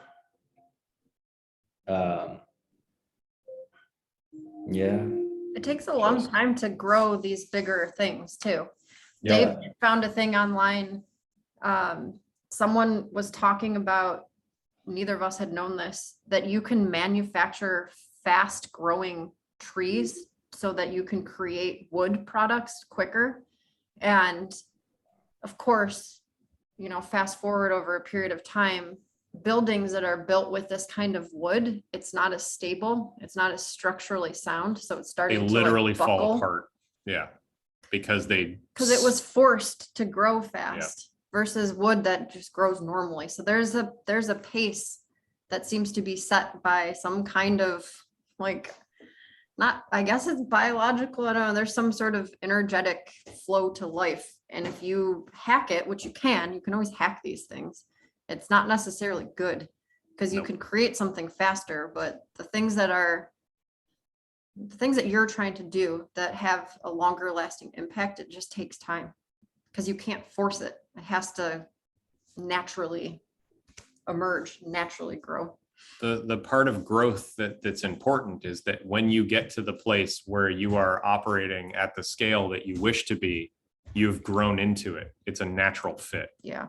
Then you're not taking on more than you can handle too. Because it'll break you otherwise. That's interesting. So there's another thing that popped up to me when you were talking about Spotify, and what happened there was that you responded to like an external stimulus. I'm going to go make 3 drops now. There's an opportunity for you to, not based on external like prodding, just sit there and say, what I'm going to do, like, because it makes sense to me and in alignment with these other people that I'm going to work with, is this. Not because someone else did something and I'm reacting to it. Like, it's of me. Like that stuff, I don't know. It feels different. I don't think Tree Drops was really like during the whole time, Spotify. Sure, sure. No, but It's the spark that sets off the fire, you know?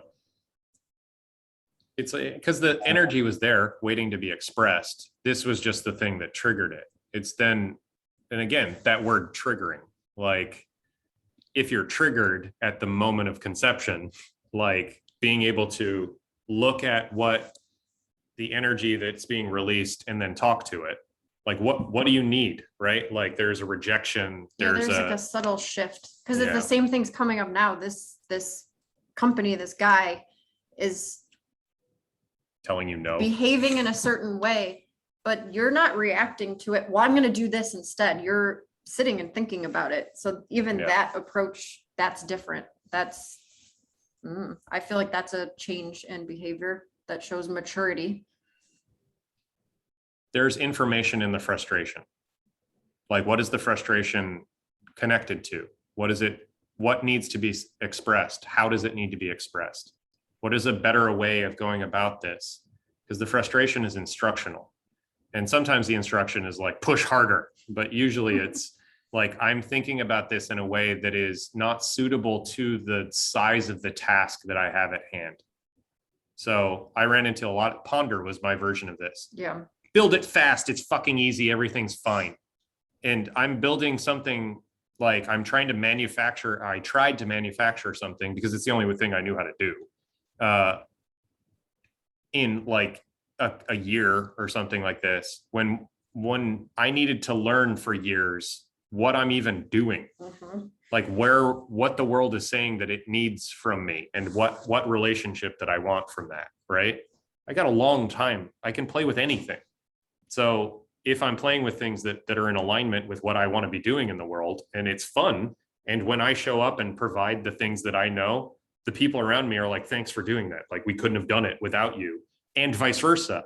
Like there is a balancing act there, but like letting yourself do this is tough. It's fucking terrible. Like falling back and just letting the world like tell you what it's like, work this way. Like, no, I don't want to know about that. I know how to do this really well.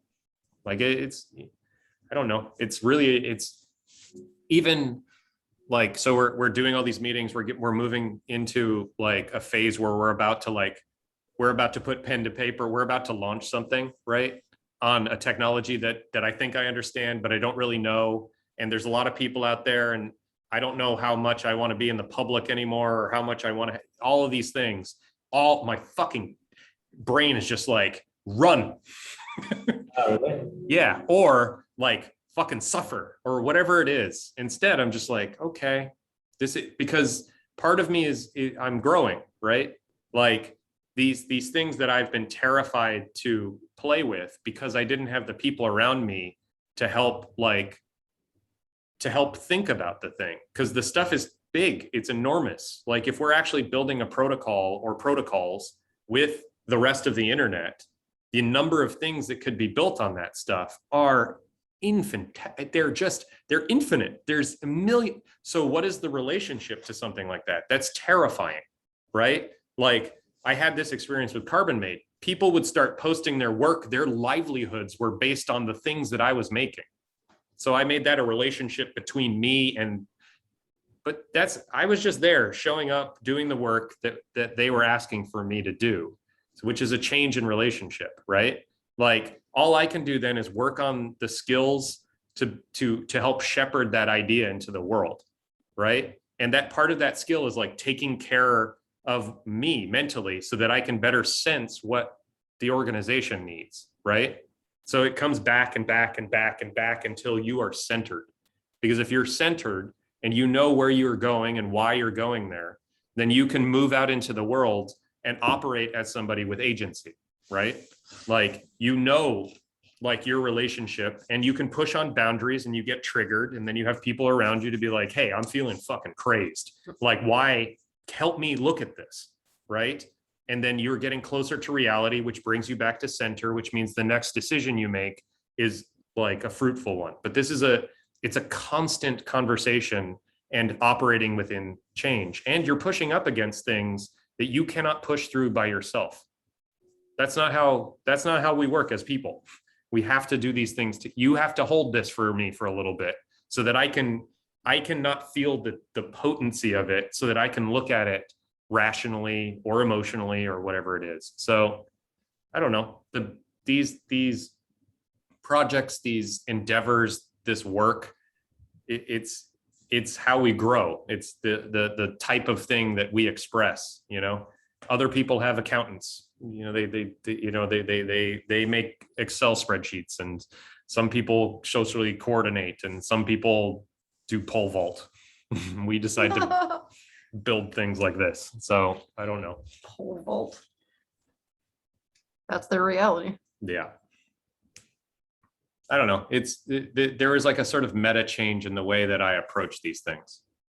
Like, it's not about money. Money will show up if it needs to, if it's part of the thing that you need to play with. It's not about power. Like, if power shows up, then am I wise enough to be able to operate within its like influence? If I'm not, I don't want it. It's keep it away from me. It's terrifying.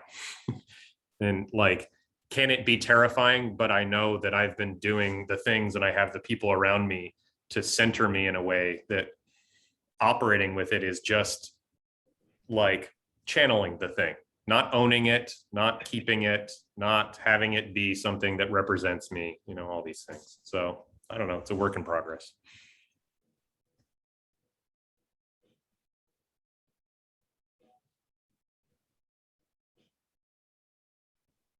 How long time did you take after Ponder before you jumped into this? Long time. I don't know. Before you jumped into Ponder, or? No, after Ponder. So Oh. Kristen had met.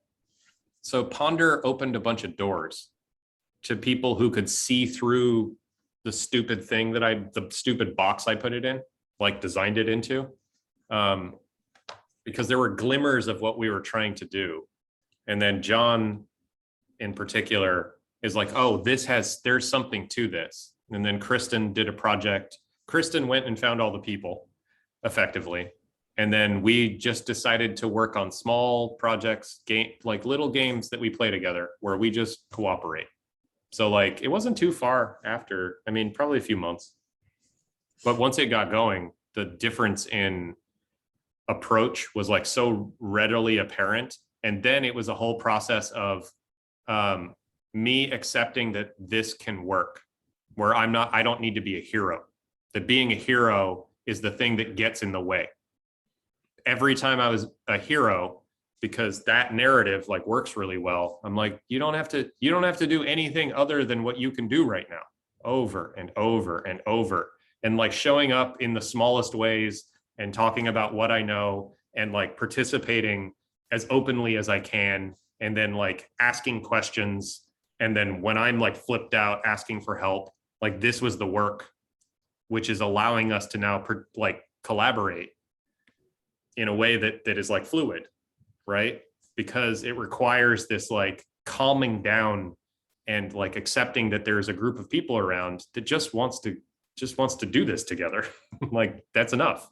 It doesn't need to be beyond that. And if that's the kernel of what you're building, that's a good thing to start stuff with. So the ideas are showing up from what is possible within the group rather than what I would specifically like to accomplish.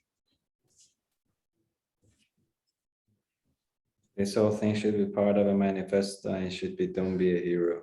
It makes so much sense.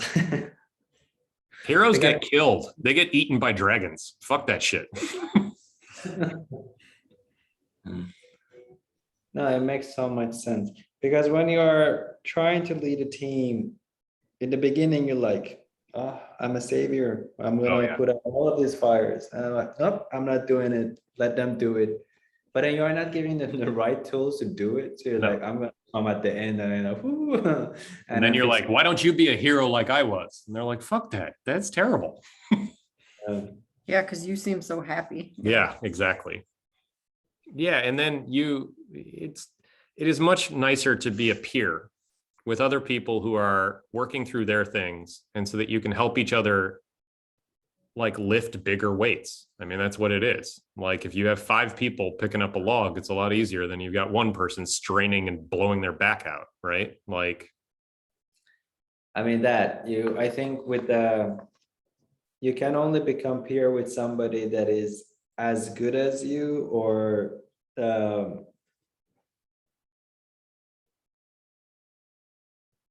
yeah, what's the or has an understanding of, yeah, who I is don't know, as open as I was you just are. gonna say open. Openness trumps ability, because people who are compatible, who can play with lots of projects and lots of people. I mean, there's an ability to be open, so. Yeah. So There's your ability. So if the skill of openness or that attribute, like, because if you're very, very good at like doing independent work and doing lots of things, but you can't work with other people, then you are capped out by what you're individually capable of doing. But if you can like drop into any group and provide perspective within that group that makes the group stronger, and you can do this across many groups and it's less effort, then you can accomplish an enormous amount more through this ability. Like, because you can hop over here and you can work in the economics, and you can hop over here and work in design, and you can hop over here and work in social coordination. And then you can hop over here and be a novice at like illustration while you're around a bunch of people who are willing to teach you and you're willing to do the work. And then you can move over into something else where you're an expert. And then you can move over here where you're a novice. And this movement around gets you a better view of the world, which makes you a fuller person, right? But if you're just sitting by yourself all the time doing everything and being an expert up to your ability of being a solo contributor or whatever, then you're going to max out. It requires too much energy. Like, you can still, it's just the idea of, this is the concept of moving from genius to genius, which is like an individual genius to the genius of a scene of people around you. And then you have an enormous amount of creative output from one of these places. This is where the geniuses come from. Brian Eno wrote about this. It's a good thing to read. Ryan who? Brian Eno. Ryan Eno.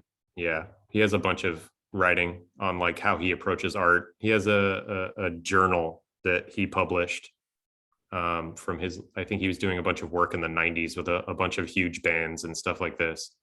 Yeah.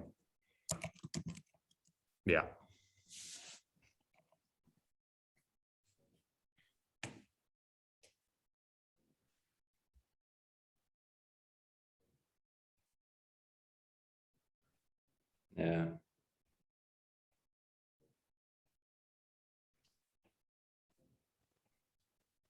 Changing direction on this stuff is like part of maturing as a person, as an artist, as a business person, all of these things. It's hard. Like no one ever tells you that like everything you knew up to a certain point, it's great, it'll help you succeed, and then you have to unlearn all of it and then like use it in a slightly different way across a bunch of other stuff. It's like this necessity for growth, I guess. Some people don't get past this one, I think. It's a great humbling moment, maybe. Basically, learning humility allows you to work with a lot more people.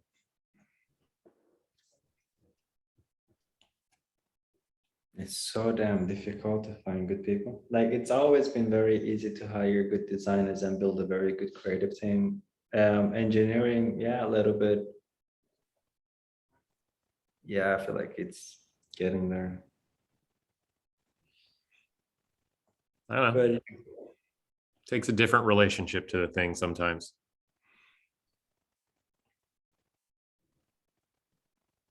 it's very easy to understand who is a very, very good designer at just looking at it. Not even a good designer or a person that can become a great designer. That's also very easy to notice. But yeah, I'm making so many bad decisions where like I see a person and I go, this potential, the same thing that I think I see in designers, I kind of assume that I can do the same thing with marketing, or I can do with operational financial. But then recently I realized I'm not as playful as I am with the designers, Yeah. with the team, and that's probably why they're not growing as fast. But yeah. Yeah, I don't know. This one's a relationship thing again. Like, how do you, it's the openness stuff, right? Like, how do you, for me, it's like, can we present an opportunity so that the people who are most suited to the type of thing that we want, like, so say we want somebody who's good at marketing, whatever that means, like, to have an opportunity to be able to tell the story of something that wishes to exist in the world. And so if they have skills that, like, how can they grow a marketing story, which is just telling the truth of what we're doing in an interesting and compelling way, right? Like somebody who cares deeply about the craft of that. I don't need to know how it works, but if they can show up and participate in the thing, we've got a general philosophy that is like, show up, like, if you're willing to play together without, like, you don't need to be an expert here. None of us are experts in anything we're doing. Like, there's an open invite that stuff needs to be done, and we're going to figure out, like, what wishes to be done. And then if you can do a piece of that, go do it. That's fine. Like, it's an invitation to play rather than like an assignment or like a job role or something like that. You're able to grow your own position within the organism, like that only you could fill. And sometimes some people are very good at like creating positions that are standardized and could be filled by somebody else or whatever. But yeah, I don't know. It's allowing for a more bespoke character to develop. And again, it's back to this thing that, like, a super high-end marketer that is very good at doing like a style of marketing may not be the right person to play in this stupid doodle thing that we're doing.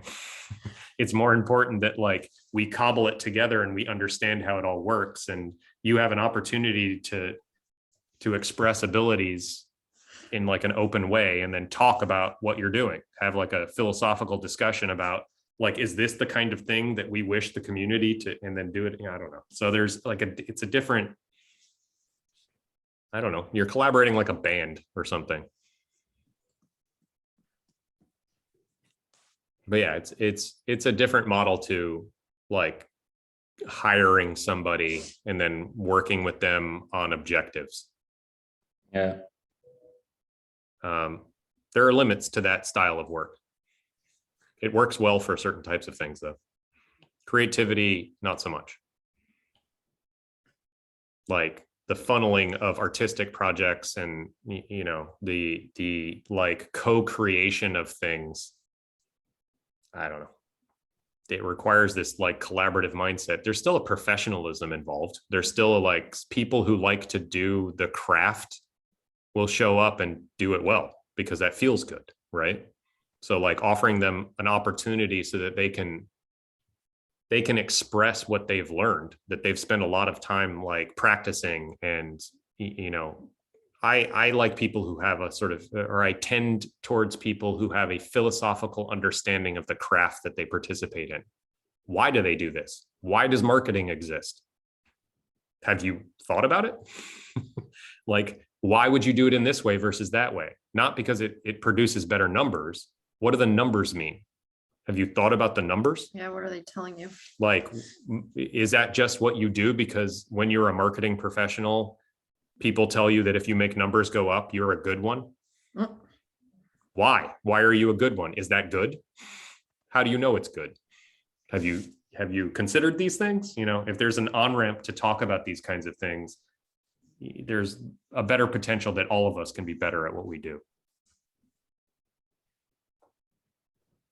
Preaching a lot today. Yeah, it's such a moving service this morning. Yeah, sorry. Or evening. I don't know. I'm practicing. For what? I don't know. It's helpful. My monologuing show on YouTube. I've been preaching in my head so much in the past couple of days. I mean, like whenever this happens, I'm a very, very quiet person, or I become very quiet. So I probably haven't had any conversations for the past week. If you're month. thinking about why this is happening and what's going on, like, are you just deep in? I just stop. I would just basically stop with everything. Yeah. When I hit, because I have no clear, I mean, I guess we have a direction with how we're gonna go about this next, but I'm just, communication wise, it just becomes too exhausting. So I just stop. And then just because it's just so loud inside. Yeah. So I've been just trying to figure out a way to quiet this. So I can.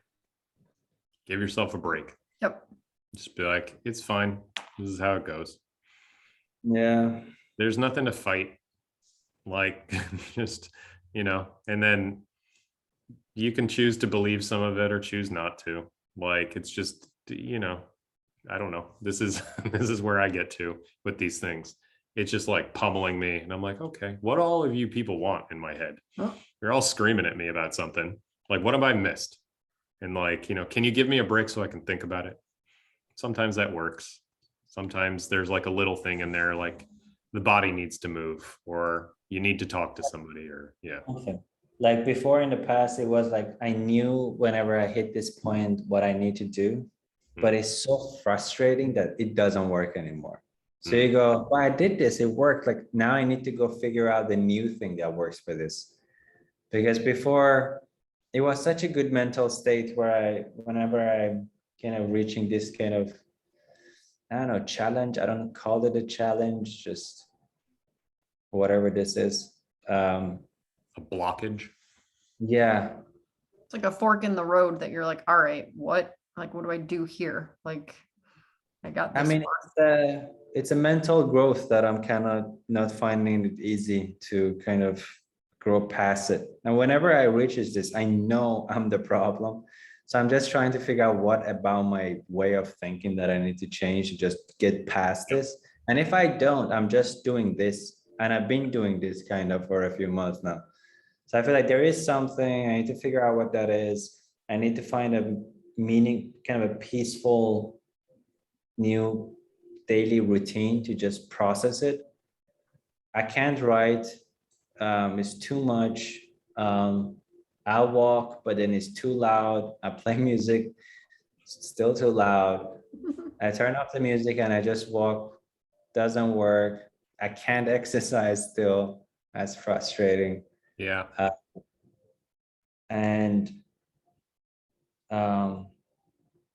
Yeah, it's just difficult to, yeah, it's just all weird, very weird. These are like really uncomfortable, and like I only have my experience personally on this, and like, so I'm going through a similar one right now. I just have a lot more tools that I've developed, because what I've figured out is that for the rest of your life, you run into these. Yeah. If you're growing, this is just part of it. So like having tools to work with this stuff, and like you're saying, you're trying a bunch of different stuff and none of it sticks. This is why practicing when you're not growing or when you're not explicitly stuck it prepares you to be in this position for later. This is why you do the meditation or whatever works for you, right? Like for me, Qigong is the place where I can offload some of this energy. I can just move it around so that I can get like just 5 minutes where it's calm, and in that 5 minutes, there's something that's like, go look at this, like go search on the internet for X, go talk to Kristen. You don't know why, just do that. And then that gets you moving, and maybe that opens up something else and whatever. I also do like, I'll listen to philosophy on YouTube and stuff. And like, usually I know what I'm looking for, right? There's something that pops up, having these like texts or something to read that is something that is a lot bigger than the small problems of right now. Like look into, other people have felt these things throughout all of time. right? So there are places to look for this. Yeah, I don't know, like trying to get into a place where your body is relaxed, even though the first like 10, 20, 30 minutes of it might be hell because you don't want to calm down. Like one part of your ego wants to stay in fight or flight. So yesterday, I just did not want to fucking do Qigong.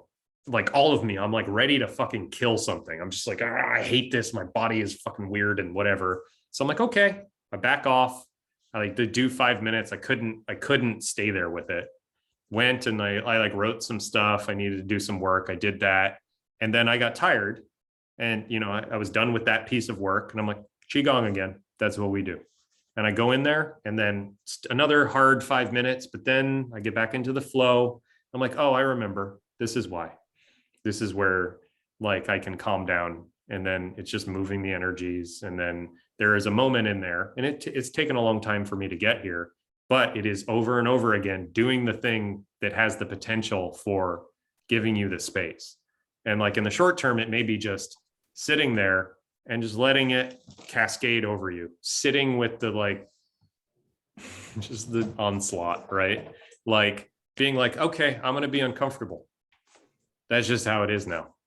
I'm uncomfortable. And when you stop fighting the discomfort and trying to find another thing, you have the opportunity, like the ego stops like thrashing just for a little bit. And that's enough. So I don't know. This is not advice. It's just things that have worked for me, I guess. Everybody's internal war is different. The anger is definitely there. Yeah. I feel like I'm just quietly, calmly waiting for something to show up, and so I can just flip the fuck out. Sometimes that's what you need. Yeah, I don't know. If you can, I really think that especially men, but because I can speak from that place, need some mechanism for working with these energies. Yeah. This is what martial arts is for. Everyone does, but I do think men, maybe some women, it's probably like testosterone or something. It's like a hormonal thing where you've got that feeling and it has to be processed. Yeah. I mean, everyone has this, so everyone has the ability to be angry no matter what your gender is. But yeah, men have just channeling the energy of war. That's it. It's just channeling the energy of war. It's in you. You got to understand it. I can get intense during my exercises whenever I'm in this type of state. Oh yeah. So I just go for a run, and I would just run for the whole day. I would just stop at a 7-Eleven, just take something, and then just continue for the rest of the day. And I would come home, my feet are bleeding, and I would do it for a few days, put myself through a physical pain, and then my mind lets go. Yeah. But if I can't do this, then I'm like, I don't know. There's a few other things like part of it is like not waiting it out, but there's like some energy thing. Like I just went through this where I couldn't sleep. Like I couldn't fall asleep for like 5 nights in a row because my understanding of some of the Web3 stuff, like really, like I got a new perspective on it, and I was like, oh, wow, like I can see it now. And I couldn't calm down. Yeah. And then it's just sort of finding things to do, like it's like basics, like eat well, don't do drugs and drink, stay hydrated, like exercise, meditate, journal. Like I just because it'll die down, like once it finds an outlet. And that, I don't know, sticking with those things, because sometimes you don't know what it's going to be that sort of clicks. It's just giving it room to click, and like different things need different space to click. And it's like experimenting with what your internal landscape needs that you're not paying attention to. Because in the past, sometimes it was like I had too much energy. I needed to blow it off. Like you're talking about going for these runs and stuff like this, and weight lift and fucking ride my bike up mountains and do all these things. That stopped working. It's like, oh, it is not that type of energy. It's a different type of energy. It's a more subtle energy. It's like it's more connected to emotion and flow and all these other things. It's just not being paid attention to, and it's sitting there and it's pooling up. It's stagnated. It doesn't know how to flow. So yeah, I mean, this is where for me, it's like artistic practices can help unlock that stuff, like giving expression to the thing in whatever way, like doodling, writing, like not writing anything particularly, letting what wants to be written get written, like, or talking it out, or you're not sitting to do work. You are relaxing enough so that the thing can come through you. And then it sucks sometimes. It's just like, fucking, I don't want to do this. And I hate this. And why do I have to think about this? And okay, so when I think about this, like the feeling of it feeling like this is kind of like this. And then what does that mean? Oh, I felt like something like this before. And then just start unpacking, because there's layers in there and you're already running it mentally, but it just needs a different expression. Like basically being your own therapist. Okay, so if that's the case, then like, okay, fine. And then a new character shows up and like, fuck this, we don't need to do this, blah, blah, blah, blah. I'm like, wow, who the hell are you? I'm like, I guess you're pissed about something. All right, come on in. What are we talking about? Yeah. Yeah. Yeah, we'll try it. It's worth a shot. Otherwise, you're just miserable. Seriously. So you might as well be miserable while you're doing something. This is the all exercise that I'm getting, just Flipping this thing. You know what it is? No. No, yeah. You actually do this. And then you would put it on your computer. So it just stands a little bit. Higher? Yeah. Interesting. Why? Your screen would get stuck here and it just apparently I mean, I used to do it with books. I don't know why, but I just like it to be a little bit up. Yeah. For typing. Yeah. Yeah. It's better on your wrists, probably. Yeah. Something about it kind of made me keep doing it. And then she just one day came with this. I'm like, this is good. This is crazy that it exists. I mean, though. And then apparently you can kind of take it off and it would turn into a sticker that kind of gets stuck to your computer, but just like a one-time kind of a thing. How do you get rid? Then you maybe do this. Well, I'm figuring this out. See, insights are happening. You're growing. Yeah, you could. Did you share the Qigong stuff with Farzad before? You could probably do the Qigong stuff even when you're hurt, like, because there's no impact. No, it's just movement. Like, it's basically for old people. It's great. You can do it anytime in any shape. Yeah. There's that Glow. That's how I learned it. Glow.com, GLO.com. They got a free trial too. It's really slow. And you have to just go with the pace. What was it? Glow what? GLO.com. Yeah. They're actually a pretty cool company in that they are offering a very valuable product in my estimation. Lots of yoga classes, lots of meditation, Qigong's in there. There are so many different teachers. It's all open. I think I'm paying $18 a month. I don't know if that's just the going rate for everybody, because I've been using this product forever and it's not VC funded. That's the most remarkable thing. They don't change things all the time. Yeah, it's nice. It's just, they added in with COVID where you could, I guess it was around COVID where you could sign up and they would started doing live classes. So you could join in with the teacher and it's live, like, hi, I'm coming in from this place, like good morning or afternoon, wherever you're from. Like, it's nice. But yeah, it's pretty stable. Yeah, there's a guy named Lee Holden on there. It's called Tao Yin instead of, or Dao Yin. So it's even slower than Qigong. That's good when you're hurt. Yep.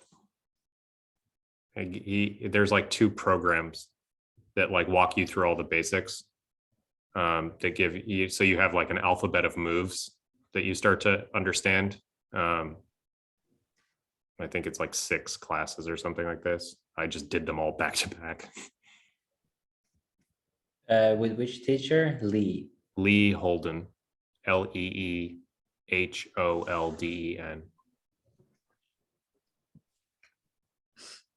All right, not on their website, so I think it's in the app. Yeah, probably. Yeah, I wonder if we can go look real quick. Make sure he's still on there. He is. I did one recently. Really? Lee, yeah, I got him. It's there. I like to see what he's saying. So cool. Always wanted to do stuff like this. I mean, the guy who gave me this download in Oakland, like, he's just like, people have energy. They got to move it around. Qigong. He didn't pitch it hard. He's just like, I've been doing it every day for like decades. And he was like, sort of lithe and relaxed. And I'm like, whatever you've got, I would like some of that. And I've done it every single day since he told me about it.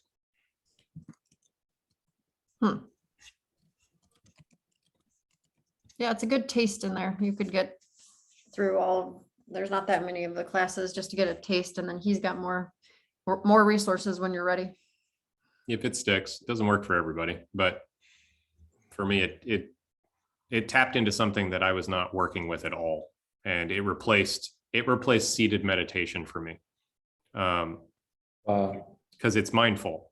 Like, you have to pay attention to your form as you're doing a thing, and as you're doing this, you're like thinking about pushing out, and then you're bringing it in, and it's connected to breathing, and then you're moving a thing, and there's like all this visualization stuff. Create a barrier around yourself, and this kind of stuff. And I don't know, you get into flow states, as good as any like design or art flow states I've ever been in, because you're just doing these repetitive motions and stuff bubbles up, and I don't know. It's a way to work with the crazy in your brain. It helps if you've also done mindfulness like meditation too. Mine is a focus meditation. There are so many different types. Yeah. I just focus on all of my senses. So maybe this one actually match me too. You'll feel it. It's like the same school going back 3,000 years. I mean, people have been doing this forever. So this one has just been around a long time. Right. I like the senses one. Yeah. Just like noticing anything that comes up. Yeah. Grounds me so quickly. Yeah, it's nice. Well, okay, go do that. Well, let us know. I don't know, try it out, see and if you need any other resources, if that thing's not working. I've played around a lot. I've got a dude on YouTube that I just found named Dimitri, and he's like a young Russian dude, and he's like super intense about the Qigong, which is great because now I can do the flowy stuff and the like workout stuff. It's great. It's all connected. What does Dimitri say? Move number 4. Now moving on to next. Do this now. Perfect form. And go. And then when it's done, he's just like, and that is over. Something like that. I like it. Just that. Like perfection in movement. Like, yeah. Yeah, that's what we're doing. Now I'm just like, he's like all like perfect with his movement. He's like very, because he's younger too. I'm just like, I don't care. I'm like, I'm dancing with the thing because that's more fun for me. Yeah, I have no idea what you're talking about. I will watch the video. Yeah. Well, we'll let you know about the exquisite.land stuff. Yeah. I think there's something there. Like, I think basically you come along, hang out, and if there's anything you want to play with, then you do it because that's You how play. it works. You play. You play. You play. Yeah, sounds good. Will be a fun exercise. Corey. People are hitting me up now. Getting famous. The Web3 Yeah, guy. little by little.